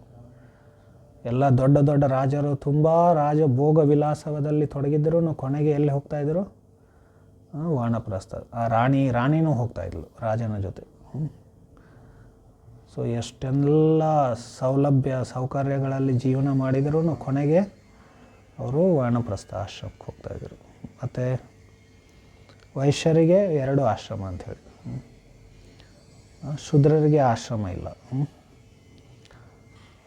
ಯಾಕಂದರೆ ಅವರ ಭೌತಿಕ ಪರಿಸ್ಥಿತಿ ಅದು ಅಷ್ಟೊಂದು ಆಧ್ಯಾತ್ಮಿಕ ಉನ್ನತಿಗಾಗಿ ಅಷ್ಟೊಂದು ಅನುಕೂಲಕರ ಇಲ್ಲ.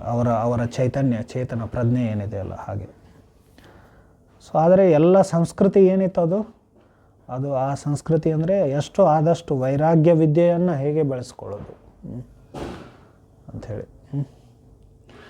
ಈಗ 4 ಆಶ್ರಮಗಳಲ್ಲಿ ಗೃಹಸ್ಥಾಶ್ರಮದಲ್ಲಿ ಸ್ವಲ್ಪ ಭೌತಿಕ ಭೋಗಕ್ಕೇನೋ ಒಂದು ಅನುಮತಿ ಕೊಡಲಾಗಿದೆ. ಇನ್ನುಳಿದ 3 ಆಶ್ರಮಗಳಲ್ಲೇನು ಯಾವುದೇ ಭೌತಿಕ ಭೋಗಕ್ಕೆ ಸಂಪರ್ಕ ಇಲ್ಲ ಅಂತೇಳಿ. ಹೀಗೆ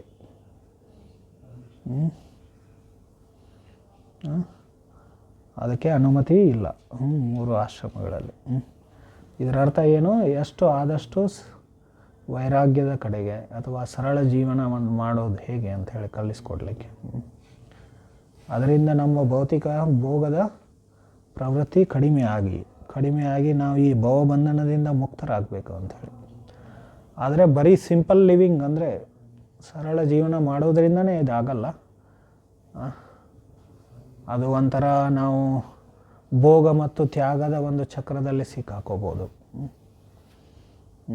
ಏನು ನಮಗೆ ಭೋಗ ಮಾಡುವ ಅನುಕೂಲ ಪರಿಸ್ಥಿತಿಗಳಿಲ್ಲ ಅಂಥೇಳಿ ಆ ಪರಿಸ್ಥಿತಿಯಲ್ಲಿ ನಾವು ಇರ್ಬೋದು ಸರಳ ಜೀವನದಲ್ಲಿ. ಯಾವಾಗ ನಮಗೆ ಆ ಎಲ್ಲ ಸೌಕರ್ಯಗಳು ಸಿಕ್ಕ ನಂತರ ನಾವು ಭೋಗದಲ್ಲಿ ತೊಡಗ್ಬೋದು. ಅದಕ್ಕೋಸ್ಕರ ನಮ್ಮ ಹೃದಯದಿಂದ ಆ ಭೋಗ ಪ್ರವೃತ್ತಿಯನ್ನು ನಾವೇನು ಮಾಡಬೇಕು, ತೆಗೆದು ಹಾಕಬೇಕು. ಅದಕ್ಕಾಗಿ ನಮ್ಮ ಅಂತರಂಗ ಮತ್ತು ಬಹಿರಂಗ ಶುದ್ಧೀಕರಣದ ಏನಿದೆ ಒಂದಿಷ್ಟು ಪ್ರಕ್ರಿಯೆಗಳಿದೆ. ವಿಶೇಷವಾಗಿ ಕಲಿಯುಗದಲ್ಲಿ ಅಂತರಂಗ ಶುದ್ಧಿ. ಚೈತನ್ಯ ಮಹಾಪ್ರಭು ಏನು ಹೇಳಿದರು, ಈ ನಾಮ ಸಂಕೀರ್ತನೆ ಏನೇನಿದೆ ಅಲ್ಲ, ಹರಿನಾಮ ಸಂಕೀರ್ತನೆಯಿಂದ ನಮ್ಮ ಚಿತ್ತಶುದ್ಧಿ ಆಗುತ್ತದೆ. ನಮ್ಮ ಚೇತನ ಅಥವಾ ಪ್ರಜ್ಞೆಯ ಅನ್ನುವ ಒಂದು ಮಿರರ್ ಏನಿದೆ ಅಲ್ಲ, ಅದರ ಶುದ್ಧೀಕರಣ ಆಗುತ್ತೆ ಅಂತ ಹೇಳಿದೆ. ಚೇತೋ ದರ್ಪಣ ಮಾರ್ಜನಂ ಭವಮಹಾದಾವಾಗ್ನಿ ನಿರ್ವಾಪನಂ ಶಯ್ಯಾಕೈರವಂ ಚಂದ್ರಿಕಾ ವಿತರಣಂ. ಈ ಶ್ಲೋಕದಲ್ಲಿ ಈ ಸಂಕೀರ್ತನೆ 7 ಫಲಗಳನ್ನು ವರ್ಣನೆ ಮಾಡ್ತಾರೆ ಚೈತನ್ಯ ಮಹಾಪ್ರಭು. ಇದಕ್ಕೆ ಸರಸ್ವತಿ ಠಾಕೂರ್ ಅವರು, ಶ್ರೀಲ ಪ್ರಭುಪಾದರ ಗುರುಗಳು, ಅವ್ರು ಹೇಳ್ತಾ ಇದ್ರು ಏನಂತ ಹೇಳಿ, ಇದು ಒಂದು ಯಜ್ಞ, ಸಂಕೀರ್ತನೆ ಯಜ್ಞ. ಆ ಸಂಕೀರ್ತನೆ ಯಜ್ಞದಲ್ಲಿ 7 ನಾಲಿಗೆಗಳಿದೆ. 7 ಟಂಗ್ಡ್ ಸಂಕೀರ್ತನೆ ಸ್ಯಾಕ್ರಿಫೈಸ್ ಅಂತೇಳಿ. ಸೊ 7 ನಾಲಿಗೆಗಳು ಏನು, ಇದು ಚೇತೋ ದರ್ಪಣ ಮಾರ್ಜನಂ ಭವ ಮಹಾದಾವಾಗ್ನಿ ನಿರ್ವಾಪನ. ಸೊ ಈ ಥರ ನಮಗೆ 7 ಫಲಗಳು ಸಿಗುತ್ತೆ.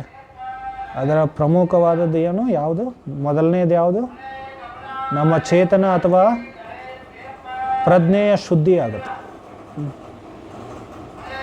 ಅದರಿಂದ ಈ ಎಲ್ಲ ನಮ್ಮ ಭೋಗ ಪ್ರವೃತ್ತಿ ಅಥವಾ ಪ್ರಭುತ್ವ ನಡೆಸುವ ಪ್ರವೃತ್ತಿ ಎಲ್ಲ ಏನು, ಅದರಿಂದ ನಾವು ಮುಕ್ತರಾಗ್ತೀವಿ. ಇನ್ನು ಉಳಿದಿದ್ದೆಲ್ಲ ಕಾಮ, ಕ್ರೋಧ, ಲೋಭ, ಮೋಹ, ಮದ, ಮಾತ್ಸರ್ಯ, ಇವೆಲ್ಲದರ ಮೂಲ ಕಾರಣ ಯಾವುದು, ಇದೆ ಭೋಗ ಮಾಡುವ ಪ್ರವೃತ್ತಿ ಅಥವಾ ಪ್ರಭುತ್ವ ನಡೆಸುವ ಪ್ರವೃತ್ತಿ ಏನಿದೆಲ್ಲ, ಅದು ಮೂಲ ಆಧಾರ ಅದರದ್ದು. ಸೊ ಹೀಗೆ ಇಲ್ಲಿ ಕೃಷ್ಣ ಇದನ್ನು ಹೇಳ್ತಾ ಇದ್ದಾನೆ. ನಾವು ಈ ಸಂಕೀರ್ತನೆ ಯಜ್ಞ ಮಾಡುವುದರಿಂದ ನಮ್ಮ ಹೃದಯ, ಮನಸ್ಸು ಅಥವಾ ನಮ್ಮ ಚಿತ್ತದ ಶುದ್ಧೀಕರಣವಾಗುತ್ತೆ. ಈ ಭಾವಾರ್ಥ ಓದೋಣ. ಜೀವಾತ್ಮಗಳು ಒಂದು ದೇಹದಿಂದ ಇನ್ನೊಂದು ದೇಹಕ್ಕೆ ಹೇಗೆ ಸಾಗುತ್ತಾರೆ ಎನ್ನುವುದನ್ನು ಅರ್ಥ ಮಾಡಿಕೊಳ್ಳಲು ಈ ಶ್ಲೋಕವು ಬಹು ಮುಖ್ಯವಾದದ್ದು. ಅಂದರೆ ಇದು ರೀಇನ್ಕಾರ್ನೇಷನ್ ಬಗ್ಗೆ ಹೇಳುತ್ತೆ, ಅದಕ್ಕೋಸ್ಕರ ಇದು ತುಂಬ ಮುಖ್ಯವಾದದ್ದು. ಮನುಷ್ಯನು ಉಡುಪನ್ನು ಬದಲಾಯಿಸುವ ಹಾಗೆಯೇ ಜೀವಿಯು ದೇಹದಿಂದ ದೇಹಕ್ಕೆ ಸಾಗುತ್ತದೆ. ಇದು ಒಂದು ಕೃಷ್ಣ ಹೇಳಿದ್ದಾನೆ. ಇದನ್ನು ಒಂದು ಉದಾಹರಣೆ ಕೊಟ್ಟು, ನಾವು ಹೇಗೆ ಬಟ್ಟೆಗಳನ್ನು ಬದಲಾವಣೆ ಮಾಡ್ತೀವಿ, ಉಡುಪುಗಳನ್ನು ಬದಲಾವಣೆ ಮಾಡ್ತೀವಿ, ಅದೇ ಥರ ಜೀವಿಯು ಈ ದೇಹಗಳನ್ನು ಈ ದೇಹಗಳ ಭೌತಿಕ ದೇಹಗಳೇನು ಆತ್ಮಕ್ಕೆ ಒಂದು ಉಡುಪಿನ ಥರ ಅದು. ಇದನ್ನು 2ನೇ ಅಧ್ಯಾಯದಲ್ಲಿ ಹೇಳಿದೆ.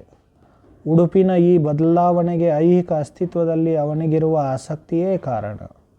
ಈ ಮಾಯಾ ಅಭಿವ್ಯಕ್ತಿಯು ಅವನನ್ನು ಮೋಹಗೊಳಿಸಿದಷ್ಟು ಕಾಲವು ಅವನು ದೇಹದಿಂದ ದೇಹಕ್ಕೆ ಸಾಗುತ್ತಲೇ ಇರಬೇಕಾಗುತ್ತದೆ.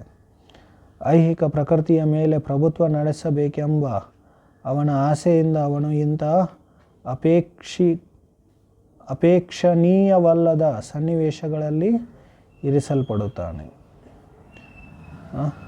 ಅನ್ವಾಂಟೆಡ್. ಜೀವಿಯು ಒಮ್ಮೆ ದೇವತೆಯಾಗಿ, ಒಮ್ಮೆ ಮನುಷ್ಯನಾಗಿ, ಒಮ್ಮೆ ಮೃಗವಾಗಿ, ಪಕ್ಷಿಯಾಗಿ, ಹುಳುವಾಗಿ, ಜಲಪ್ರಾಣಿಯಾಗಿ, ಸಂತನಾಗಿ, ತಿಗಣೆಯಾಗಿ ಹುಟ್ಟುತ್ತಾನೆ. ಸೊ ಯಾವ ಬೇಕಾದರೆ ದೇಹವನ್ನು ನಾವು ಪಡಿಬೋದು, ಮನುಷ್ಯನೇ ಆಗಿ ಹುಟ್ಟಬೇಕಂತೇನಿಲ್ಲ. ಇದು ಐಹಿಕ ಬಯಕೆಯ ಪ್ರಭಾವದಿಂದಾಗಿ ಆಗುತ್ತದೆ. ಇದು ನಡೆಯುತ್ತಲೇ ಇದೆ. ಎಲ್ಲ ಆಗು ಹೋಗುಗಳಲ್ಲಿಯೂ ಜೀವಾತ್ಮನು ತಾನು ಸನ್ನಿವೇಶದ ಪ್ರಭು ಎಂದುಕೊಳ್ಳುತ್ತಾನೆ. ಆದರೆ ಅವನು ಐಹಿಕ ಪ್ರಕೃತಿಯ ಪ್ರಭಾವದಲ್ಲಿರುತ್ತಾನೆ. ಎಲ್ಲರೂ ನಾವು ಪ್ರಭು, ನಾವು ಲಾರ್ಡ್ ಅಂತೇಳಿ ಅನ್ಕೋತೀವಿ, ಬಾಸ್ ಅಂತೇಳಿ ಅನ್ಕೋತೀವಿ. ಆದರೆ ನಾವು ಎಲ್ಲ ಭೌತಿಕ ಪ್ರಕೃತಿಯ ಪ್ರಭಾವದಲ್ಲಿರ್ತೀವಿ. ಭೌತಿಕ ಪ್ರಕೃತಿಯ ಪ್ರಭಾವ ಅಂದ್ರೇನು? ಈ ಗುಣಗಳ ನಮ್ಮ ಮೇಲೆ ಭೌತಿಕ ಪ್ರಕೃತಿಯ ಗುಣಗಳ ಏನು ಪ್ರಭಾವ ಇರುತ್ತೆ. ಸತ್ವಗುಣ, ರಜೋಗುಣ, ತಮೋಗುಣ ಅಂತ. ಸತ್ವ, ರಜಸ್ಸು ಮತ್ತು ತಮಸ್ಸು. ಅವನನ್ನು ಹೀಗೆ ಬೇರೆ ಬೇರೆ ದೇಹಗಳಲ್ಲಿ ಹೇಗೆ ಇರಿಸಲಾಗುತ್ತದೆ ಎನ್ನುವುದನ್ನು ಇಲ್ಲಿ ವಿವರಿಸಲಾಗಿದೆ. ಬೇರೆ ಬೇರೆ ಪ್ರಕೃತಿಯ ಗುಣಗಳ ಸಹಯೋಗವೇ ಇದಕ್ಕೆ ಕಾರಣ. ಅದುದರಿಂದ ಮನುಷ್ಯನು 3 ಐಹಿಕ ಗುಣಗಳನ್ನು ಮೀರಿ ದಿವ್ಯ ಸ್ಥಿತಿಯನ್ನು ಸಾಧಿಸಬೇಕು. ಇದಕ್ಕೆ ಕೃಷ್ಣ ಪ್ರಜ್ಞೆ ಎಂದು ಹೆಸರು.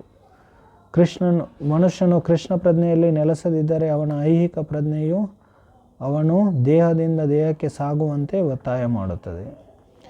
ಏಕೆಂದರೆ ಅನಾದಿ ಕಾಲದಿಂದ ಅವನಿಗೆ ಐಹಿಕ ಬಯಕೆಗಳು ಇದ್ದೇ ಇವೆ. ಆದರೆ ಅವನು ಈ ಗ್ರಹಿಕೆಯನ್ನು ಬದಲಾಯಿಸಿಕೊಳ್ಳಬೇಕು. ಅಧಿಕಾರಯುತ ಮೂಲಗಳಿಂದ ಕೇಳಿ ತಿಳಿದರೆ ಮಾತ್ರ ಈ ಬದಲಾವಣೆ ಸಾಧಿಸಬಹುದು. ಇದಕ್ಕೆ ಅತ್ಯುತ್ತಮ ನಿದರ್ಶನ ಇಲ್ಲಿದೆ. ಅರ್ಜುನನು ಕೃಷ್ಣನಿಂದ ದೇವರ ವಿಜ್ಞಾನವನ್ನು ಕೇಳುತ್ತಿದ್ದಾನೆ. ಜೀವಿಯು ಈ ಶ್ರವಣ ಪ್ರಕ್ರಿಯೆಗೆ ತನ್ನನ್ನು ಒಪ್ಪಿಕೊಂಡರೆ ಐಹಿಕ ಪ್ರಕೃತಿಯ ಮೇಲೆ ಯಜಮಾನಿಕೆ ನಡೆಸಬೇಕೆಂದ ಅವನ ಬಹುಕಾಲದ ಬಯಕೆಯನ್ನು ಕಳೆದುಕೊಳ್ಳುತ್ತಾನೆ. ಯಜಮಾನಿಕೆ ನಡೆಸಬೇಕೆಂಬ ಈ ಬಹುಕಾಲದ ಬಯಕೆಯನ್ನು ಕಡಿಮೆ ಮಾಡಿಕೊಂಡರೆ ಕ್ರಮೇಣ ಮತ್ತು ಸರಿ ಪ್ರಮಾಣದಲ್ಲಿ ಆಧ್ಯಾತ್ಮಿಕ ಸುಖವನ್ನು ಅನುಭವಿಸುತ್ತಾನೆ. ಅವನು ದೇವೋತ್ತಮ ಪರಮಪುರುಷನ ಸಹಯೋಗದಲ್ಲಿ ಕಲಿತವನಾದಂತೆ ಅಷ್ಟಷ್ಟು ಮಟ್ಟಿಗೆ ತನ್ನ ನಿತ್ಯಾನಂದದ ಬದುಕನ್ನು ಸವಿಯುತ್ತಾನೆ ಎಂದು ವೇದದ ಒಂದು ಮಂತ್ರದಲ್ಲಿ ಹೇಳಿದೆ. ಹೇಗೆ ನಾವು ಭಗವಂತನ ಕಡೆ ಹೋಗ್ತೀವಿ, ಅದೇ ಥರ ನಾವು ಈ ಭೌತಿಕ ಬಂಧನದಿಂದ ಪ್ರಭಾವದಿಂದ ಕಡಿಮೆ ಆಗುತ್ತೆ ನಾವು. ಹರೇ ಕೃಷ್ಣ ಕೃಷ್ಣ ಕೃಷ್ಣ ಹರೇ ರಾಮ ರಾಮ ರಾಮ ಹರೇ. ಏನಾದರೂ ಪ್ರಶ್ನೆ ಇದೆಯಾ?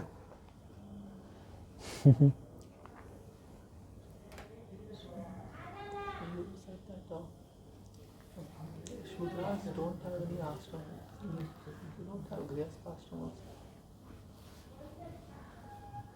Yes, sometime it is said one ashram, like that. People can't elevate in grihastha ashram. No, they also will be elevated. ಅಂದರೆ ಅದಕ್ಕೋಸ್ಕರ ಗೃಹಸ್ಥಾಶ್ರಮದಲ್ಲೂ ಎಷ್ಟು ಎಲ್ಲ ಕಟ್ಟುಪಾಡುಗಳಿರ್ತವೆ, ನಿಯಮ ನಿಬಂಧನೆಗಳು, ರೂಲ್ಸ್ ಆ್ಯಂಡ್ ರೆಗ್ಯುಲೇಷನ್. ಮತ್ತು ಭಕ್ತಿ ಮಾರ್ಗದಲ್ಲಿ ಗೃಹಸ್ಥರು ಏನಾಗ್ಬೋದು, ಇದು ಭಕ್ತಿ ಯೋಗ ಏನಿದೆ ಅಲ್ಲ, ಅದು ದಿವ್ಯ, ಅದು ಅಲೌಕಿಕ, ಅದು ಯಾವುದೇ ಭೌತಿಕ ಪರಿಸ್ಥಿತಿಗಳ ಪ್ರಭಾವದಲ್ಲಿರಲ್ಲ ಅದು.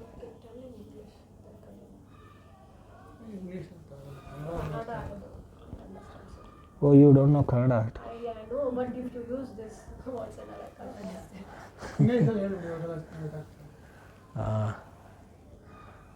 Bhakti yoga is transcendental. It is fully spiritual.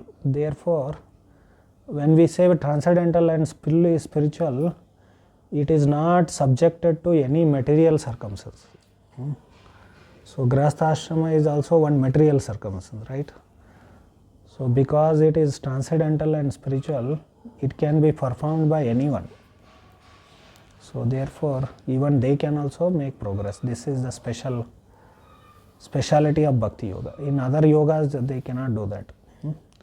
For instance, in 6th chapter of Bhagavad Gita,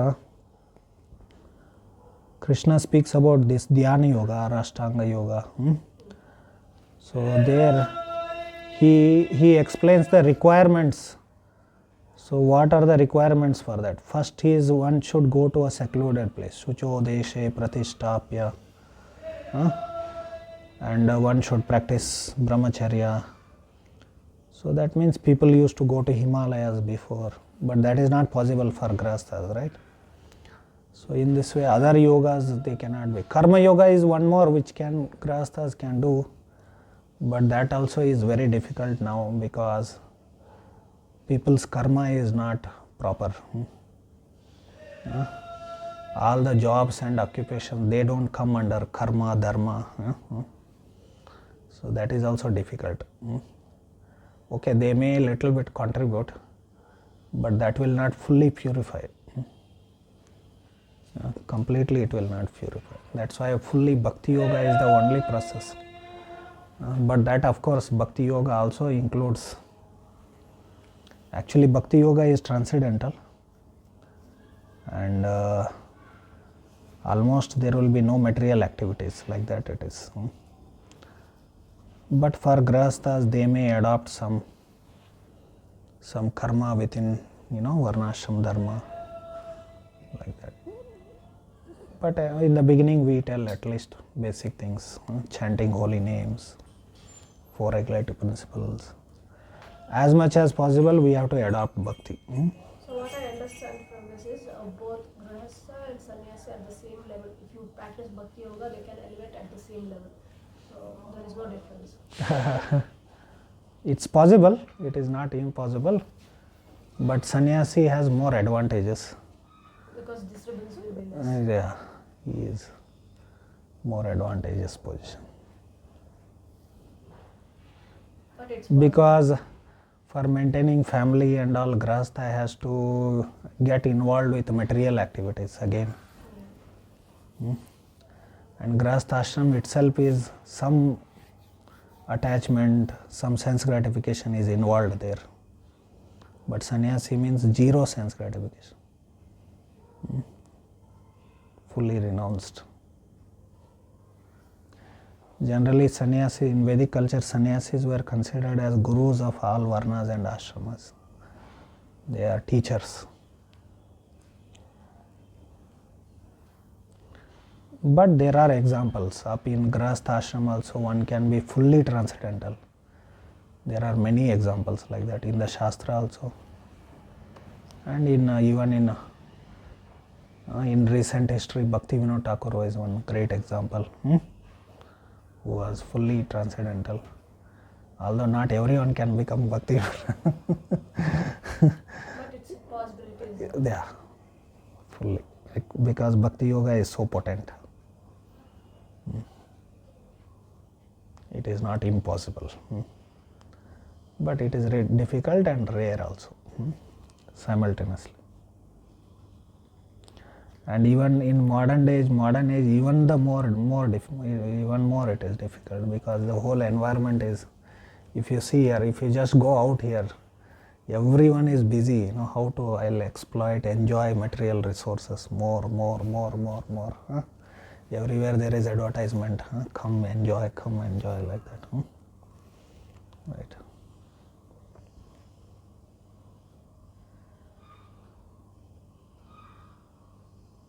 Anything else? So this transferring to other species of life, suppose if anyone transfer to dog, so based on his activities, so in that dog life there is no consciousness. So what will be? No, conscious would be there, but it would be covered. Yes. So what will be the next life for that dog?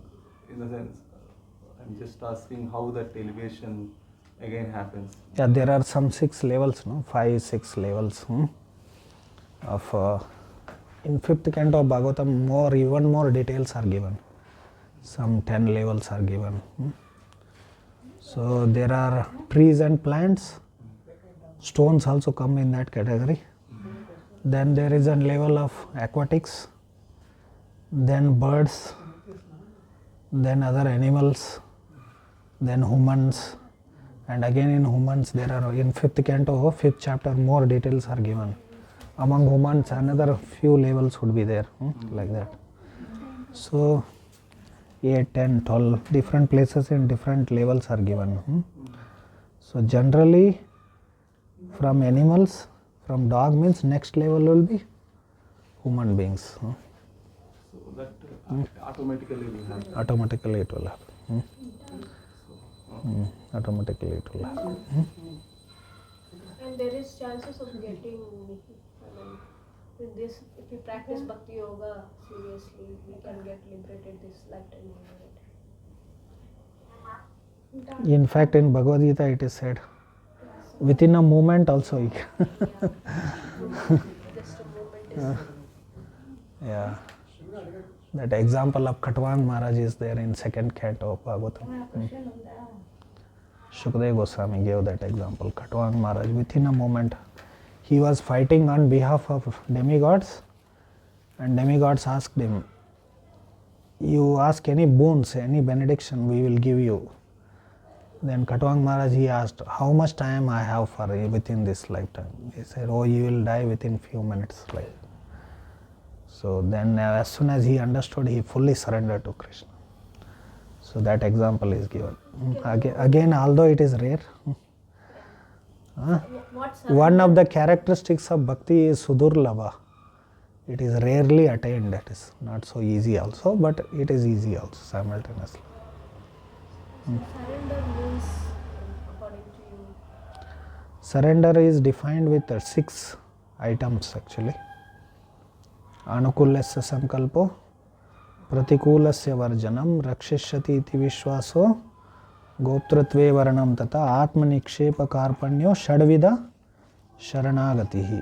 This verse is quoted by Srila Prabhupada in, what is the Sharanagati verse in Bhagavad Gita? Sharanagati verse. Sarvadharma parityaja mamekam sharanam vraja. Sharanam word comes no there. That is 18th chapter. 18th chapter 66 verse. In that Prabhupada quotes, because Sharanam word has come. What is Sharanagati? So he quotes these 6 things. Means this verse he quotes. Anukulasya sankalpo. You all can see here, you know. This is from Hari Bhakti Vilas. Sanatana Goswami said. So these are 6 items. If you follow these 6 items, then you are surrender devotee. That is Sharanagati. We have to accept those things which are favorable for bhakti, reject those things which are unfavorable. We should have, strong conviction that Krishna will always protect me. Strong Rakshishati Vishwasa means what? There is one verse of Draupadi in Mahabharata. She says, Pratigya tava Govinda name bhakta pranashati iti sansmritya pranan sandareyamyaham. She says, because Govinda, you have promised that your devotee will never perish, or Krishna had promised that I will always protect my devotees. So keeping this in mind, I am keeping my life alive. I am keeping my life, she says. Because Draupadi, Pandavas, they experienced so many difficulties. But they had one conviction that Krishna will always protect us. And he did also, with all the difficulties. So therefore, that kind of conviction is called as Vishwasa. Rakshishati iti Vishwasa. Goptrutve Varanam Tata. Next item in Sharanagati is accepting Krishna as our maintainer.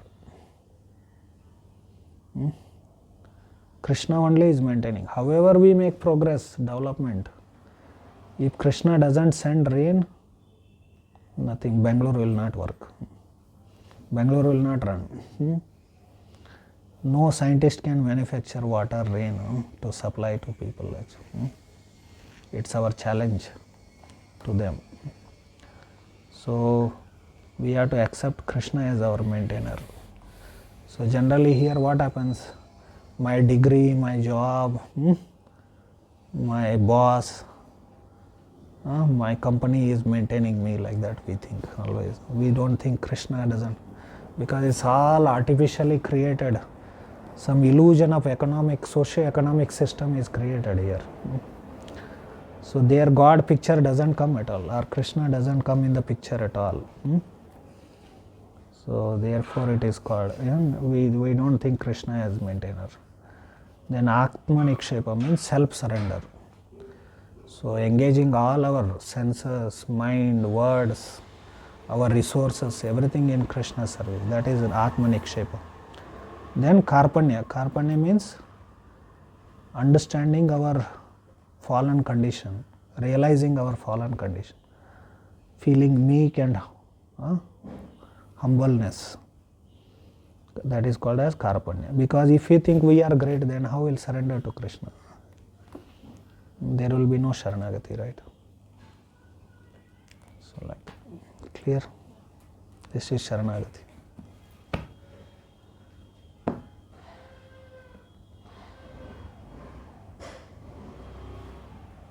Often Sharanagati means people think, leave everything and but this is Sharanagati. Sometimes we may leave everything, but if these 6 things are not followed, then we don't.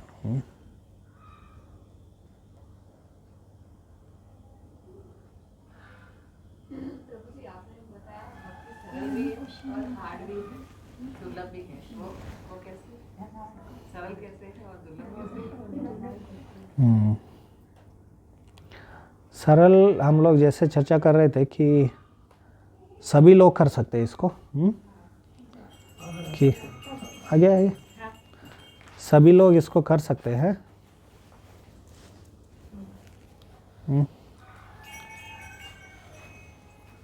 सभी लोग इसको कर सकते हैं, है ना? हाँ, बच्चे भी कर सकते हैं।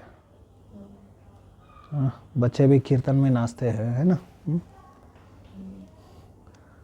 तो सब लोग कर सकते हैं, इसलिए ये सरल है। गृहस्थ भी कर सकते हैं। जैसे मैं उदाहरण दे रहा था, वो छठे अध्याय में जो ध्यान योग या अष्टांग योग के बारे में जो भगवान वर्णन करते, तो वो गृहस्थ लोग तो नहीं कर पाते। हालांकि यहाँ पर बहुत सारे योगा स्कूल सोसाइटी सब चल रहे हैं यहाँ पर। सब फेक है वो सब, at least according to Bhagavad Gita, Bhagavad Gita के अनुसार। इसलिए भक्ति योग क्योंकि सब लोग कर सकते हैं, इसलिए ये सरल है। लेकिन ये भक्ति योग इतना श्रेष्ठ है, या शुद्ध भक्ति इतना श्रेष्ठ है कि विरला हम उसको मतलब बहुत विरल है। रूप गोस्वामी वर्णन करते हैं सुदुर्लभा, सुदुर्लभा करके वो शब्द उपयोग करते हैं, बहुत ही रेयरली अटेंड। तो ऐसे वो कठिन है। इसके लिए एक और कारण अर्थ है क्या है कि क्योंकि भौतिक जगत क्या है, वो भक्ति करने के लिए अनुकूल नहीं है, इसलिए वो कठिन हो जाता है।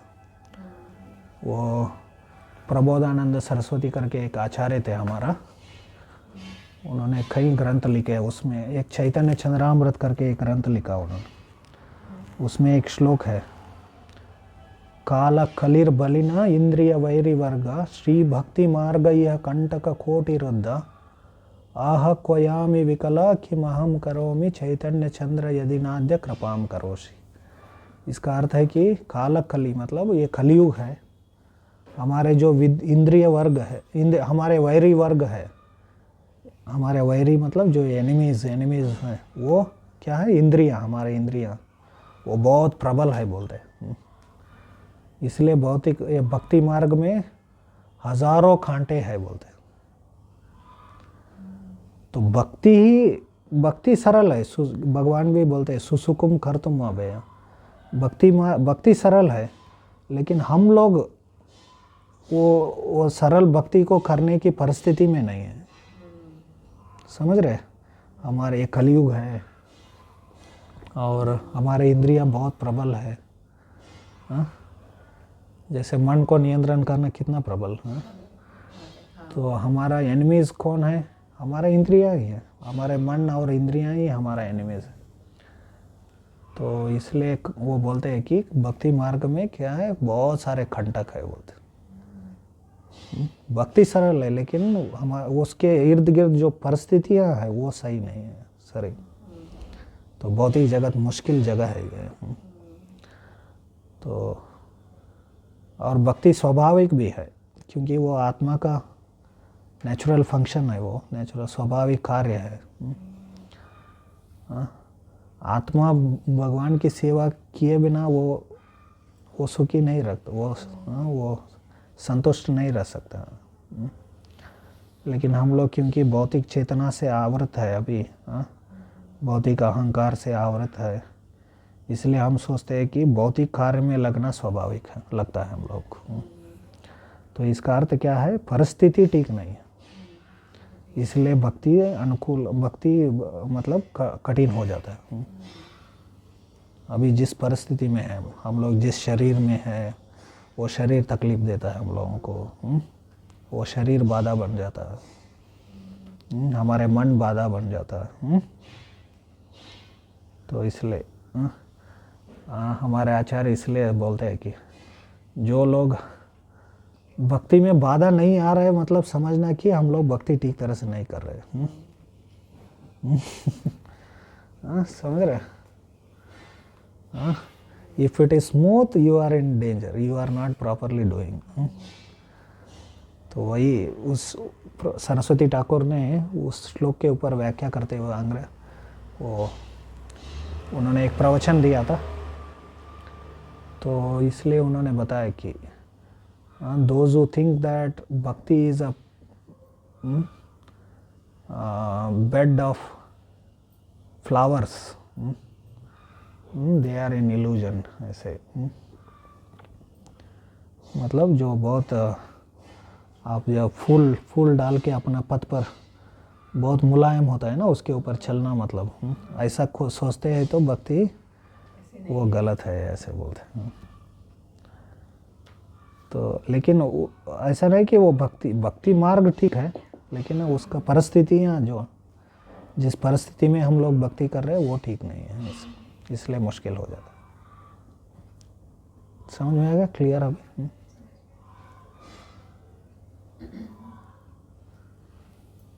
ಮಾಡ್ತಾ ಇದ್ದೀರಾ ನೀವು ಜಪ? ಹಾಂ, 16 ಆಗುತ್ತಾ ಪ್ರತಿದಿನ? ಒಳ್ಳೆಯದು.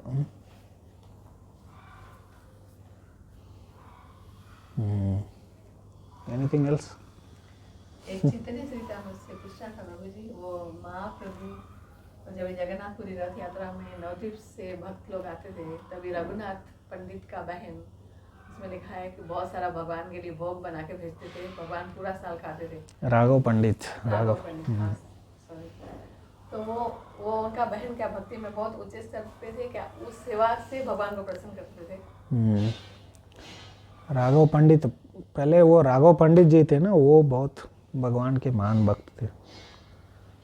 तो मतलब उनकी भक्ति भावना बहुत थी, उनकी समर्पण भावना। तो भगवान की सेवा के लिए वो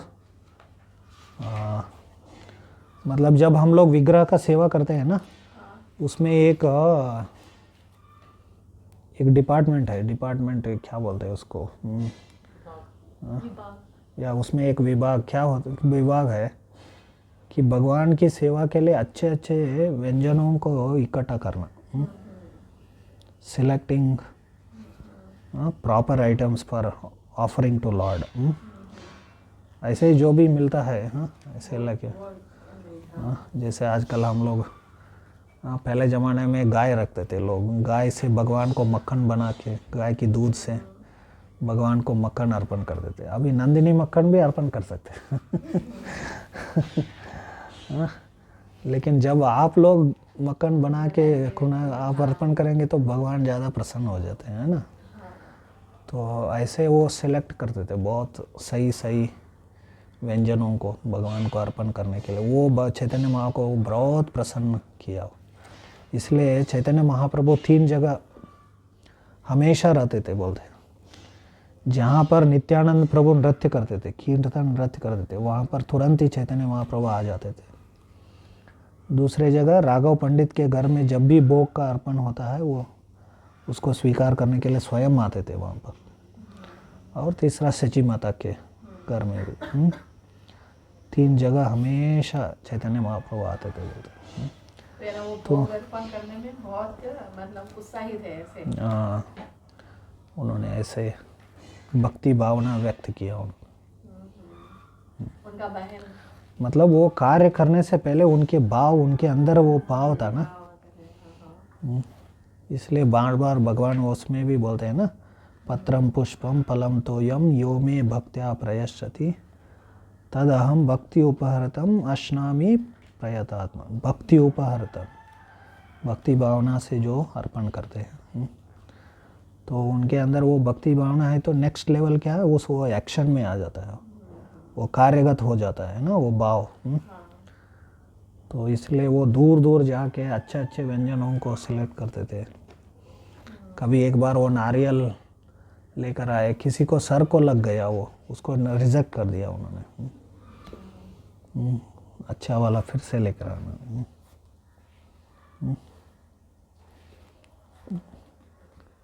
इसलिए हम लोगों को खेती और गाय और गौ रक्षा करेंगे तो बहुत सारा भगवान को प्रसन्न कर सकते हैं।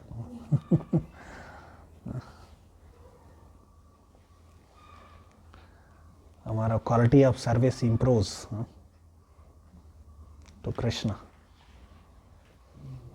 You may take from market, supermarket and offer to Krishna.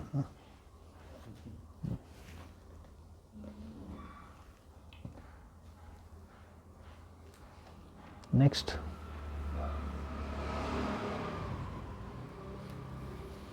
ತಿಳಿದಲ್ಲ?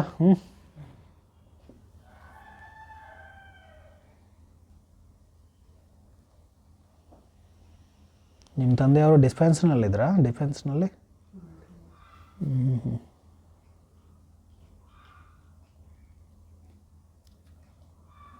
After spirituality, my grandfather only in the childhood. Yeah, I mean, he was not following exactly Bhakti, but he taught us offering and all that before having. Yeah, people were automatically spiritual before. Traditionally, they were more devotional. Now more and more people are, this Western civilization is demonic civilization. People become atheistic demons. In the West also, Christianity was more strong before this industrial revolution. After this industrial revolution, everyone became atheists. Akash, you want water? उसके पास है आपने दिया ना गरम पानी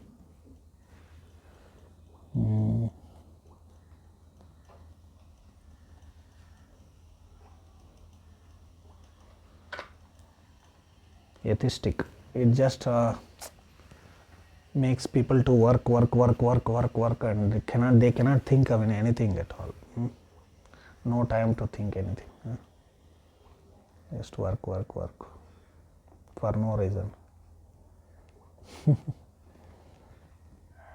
this my own question means out of these two, knowledge and service, which is more important from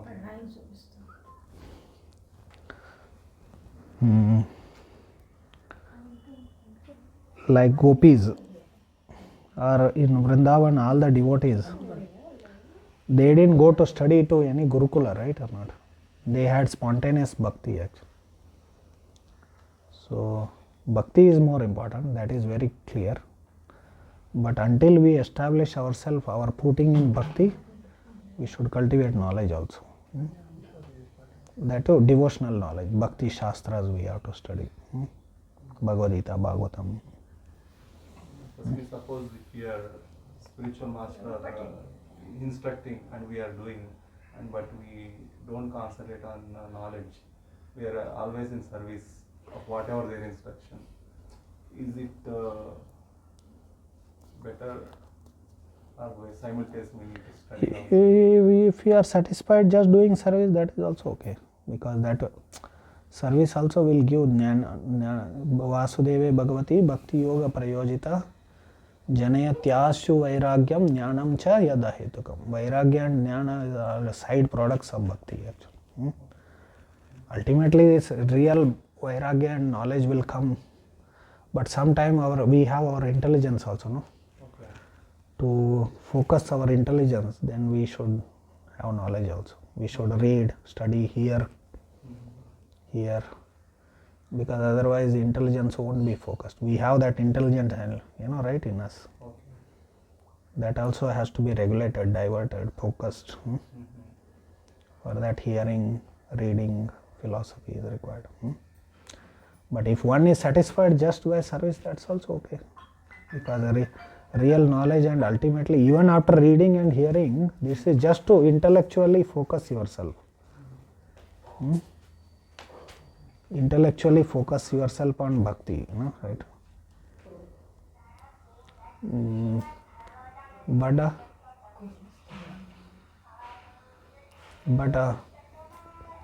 But if one is satisfied, then it's fine, because ultimately real knowledge and vairagya, renunciation, will come by bhakti only. Even those who read and hear, they also have to cultivate bhakti or do bhakti seva and develop real knowledge. Clear? Rupa Goswami has discussed these points in Bhakti Rasamrita Sindhu. Relation between vairagya and bhakti, relation between knowledge and bhakti, all these things. Relation between karma and bhakti, relation between yoga and bhakti, all this.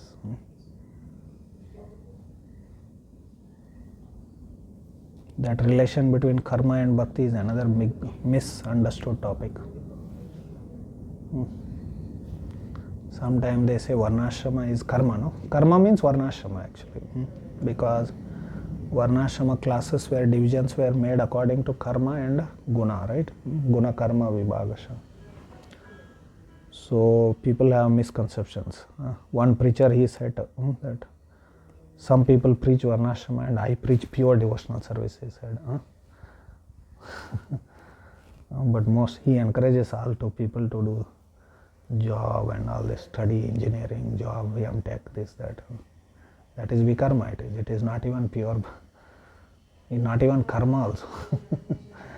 That is vikarma mishra bhakti, it is not Shuddha bhakti. But sentimentally they don't know actually.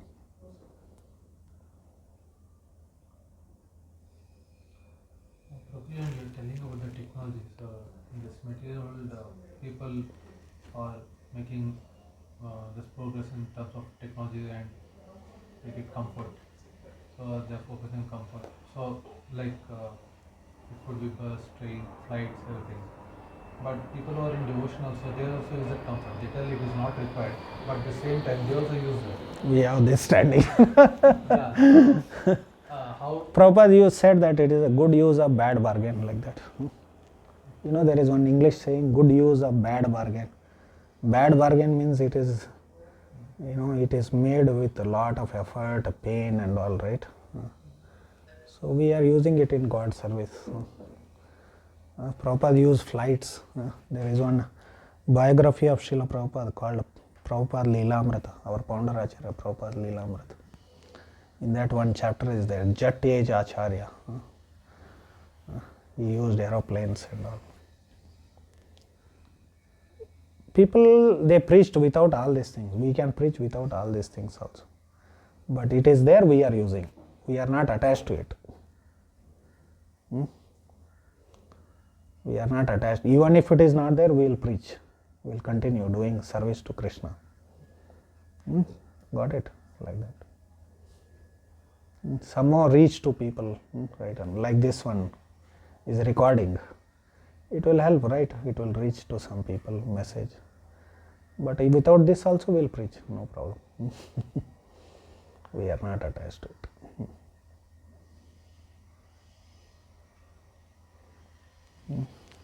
There is a concept of Yukta Vairagya. Preachers can use them in Krishna service without being attached to them. That is only meant for preaching purpose, not for our own individual personal purpose. Individual personal, we can live in the forest, no problem. Only for preaching, spreading message, we can use some things. Like in the fast, there are great acharyas, right? They preached without these things. They just go for walk. Yeah, they just walk, Padayatra. Recently I went off. This will take more time reaching people. From Haridwar to Badrik Ashram I went 4 months, some 5-6 months back, just by walking.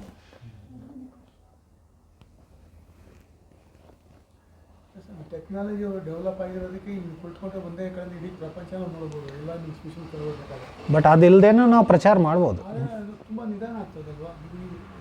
ಹಾಗಿಲ್ಲ, ಅದು second ಎಲ್ಲ ಕಡೆ ಹೋಗ್ತದೆ. ಹಾಗಿಲ್ಲ, ಏನಾಗಿದೆ ಈಗ ಜನರು ಒಂದೇ ಕಡೆ ಕೂಡ್ಬಿಟ್ಟಿದಾರಲ್ಲ.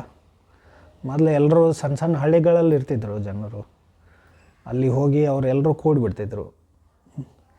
ಈಗ ನಾನು ಈ ಕಡೆ ಇದ್ದೀನಿ, ಈ ಬೆಂಗಳೂರಿನ ಇನ್ನೊಂದು ಕಡೆ ಅವ್ರು ನೋಡ್ಬೇಕಂದ್ರೆ ಇದು ಬೇಕಾಗುತ್ತೆ, ಇಲ್ಲಾಂದರೆ ಇದು ಅವಶ್ಯಕತೆ ಇಲ್ಲ. ಅವಶ್ಯಕತೆ ಇರೋದ್ರಿಂದ ಒಳ್ಳೇದಂತ ಕೆಟ್ಟದ್ದು ಅದು. ಆದರೆ ಅನಾವಶ್ಯಕ ಅಂದರೆ ಅದು ಇರಲೇಬೇಕಲ್ಲ. ಈಗ ನೀವೇನು ಹಾಗೂ ಒಂದು ಟೆಕ್ನಾಲಜಿ ಇತ್ತು, ಮೊದಲು ಇತ್ತು, ಮುಂಚೆನೂ ಇತ್ತು ಟೆಕ್ನಾಲಜಿ. ಆದರೆ ಅವರು ಚೆನ್ನಾಗಿ ಎಲ್ಲರೂ ಧರ್ಮವನ್ನು ಪಾಲನೆ ಮಾಡ್ತಿದ್ರಲ್ಲ, ಅದಕ್ಕೋಸ್ಕರ ಅದರ ಸದುಪಯೋಗ ಆಗ್ತಿತ್ತು. ಈಗ ಹೆಚ್ಚಿಗೆ ಇದೆಲ್ಲ ದುರುಪಯೋಗದೇ ಹೆಚ್ಚಿಗೆ ಆಗುತ್ತೆ. ಹೌದಲ್ಲ, ಈಗ ನೋಡಿ ಈಗೆಲ್ಲ ಈಗ ಮಿಸೈಲ್ ಟೆಕ್ನಾಲಜಿ ಎಲ್ಲ ಇದೆಲ್ಲ ಡಿಫೆನ್ಸ್ ಟೆಕ್ನಾಲಜಿ ಇದೆ. ನಿಮ್ಮ ತಂದೆಯವರು ಡಿಫೆನ್ಸ್ನಲ್ಲಿದ್ದರು.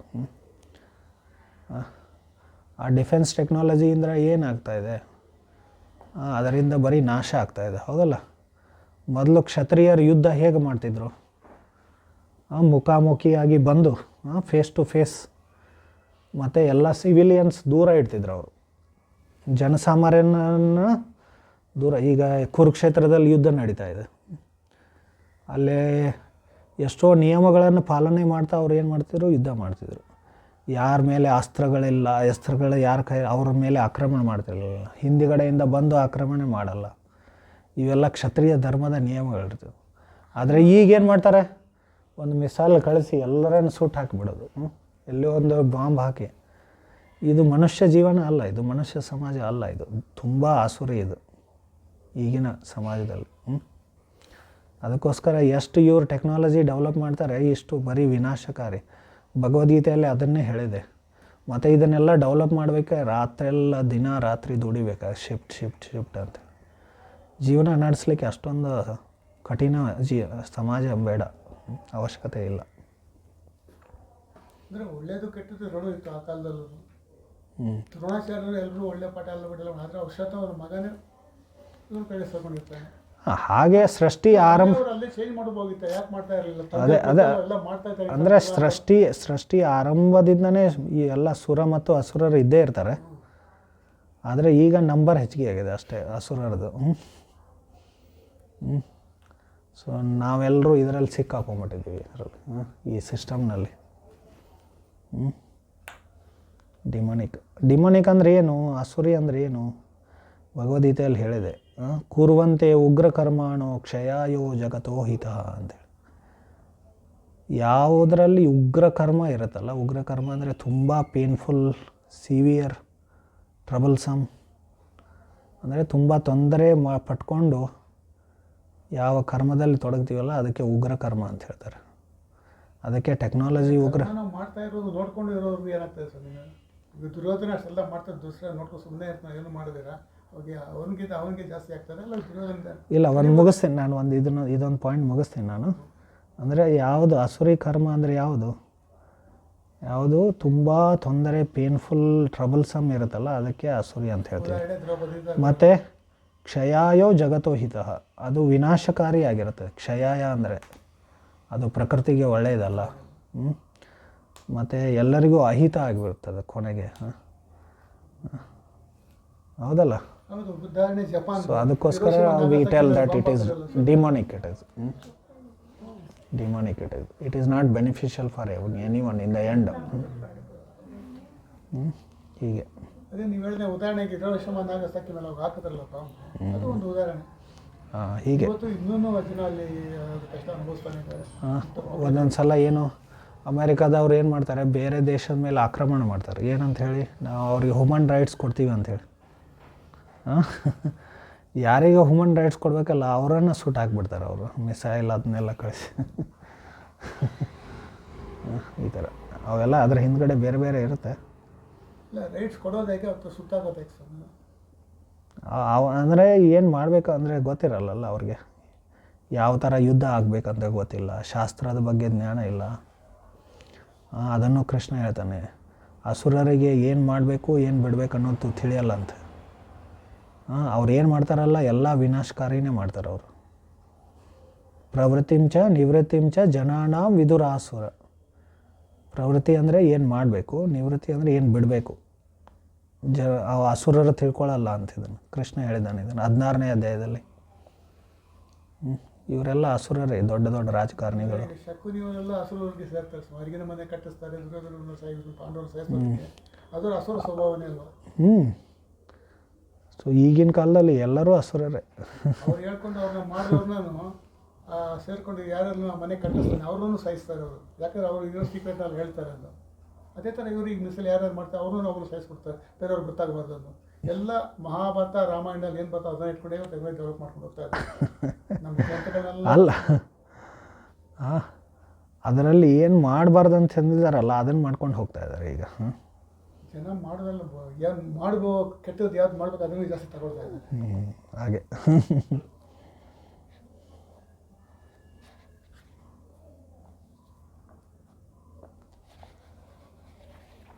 ಹರೇ ಕೃಷ್ಣ. Office what happen? ಓ ಅಚ್ಚಾ you have time. Work from home. Today work from chanting bhajan. ನೋಡಿ ಇದೀಗ ಅದೊಂಥರ ಟೈಪ್ ಟೆಕ್ನಾಲಜಿ ಡೆವಲಪ್ ಆದ ಭಜನ್ ಬುಕ್ಸ್ ಇಲ್ಲ ಅನಿಸುತ್ತೆ, ಅದಕ್ಕೆ ನಾನು ಮಾಡಲಿಲ್ಲ. We can do for some. ಇಲ್ಲ ಪ್ರಭುಜಿ ಕೆಲಸಕ್ಕೀಗ ಇವತ್ತು ಇದು ಡೆವಲಪ್ ಆಗಿದೆ, ಮನೇಲಿ ಕೂಡ ಕೆಲಸ ಮಾಡ್ಬಿಡ್ತಾರೆ.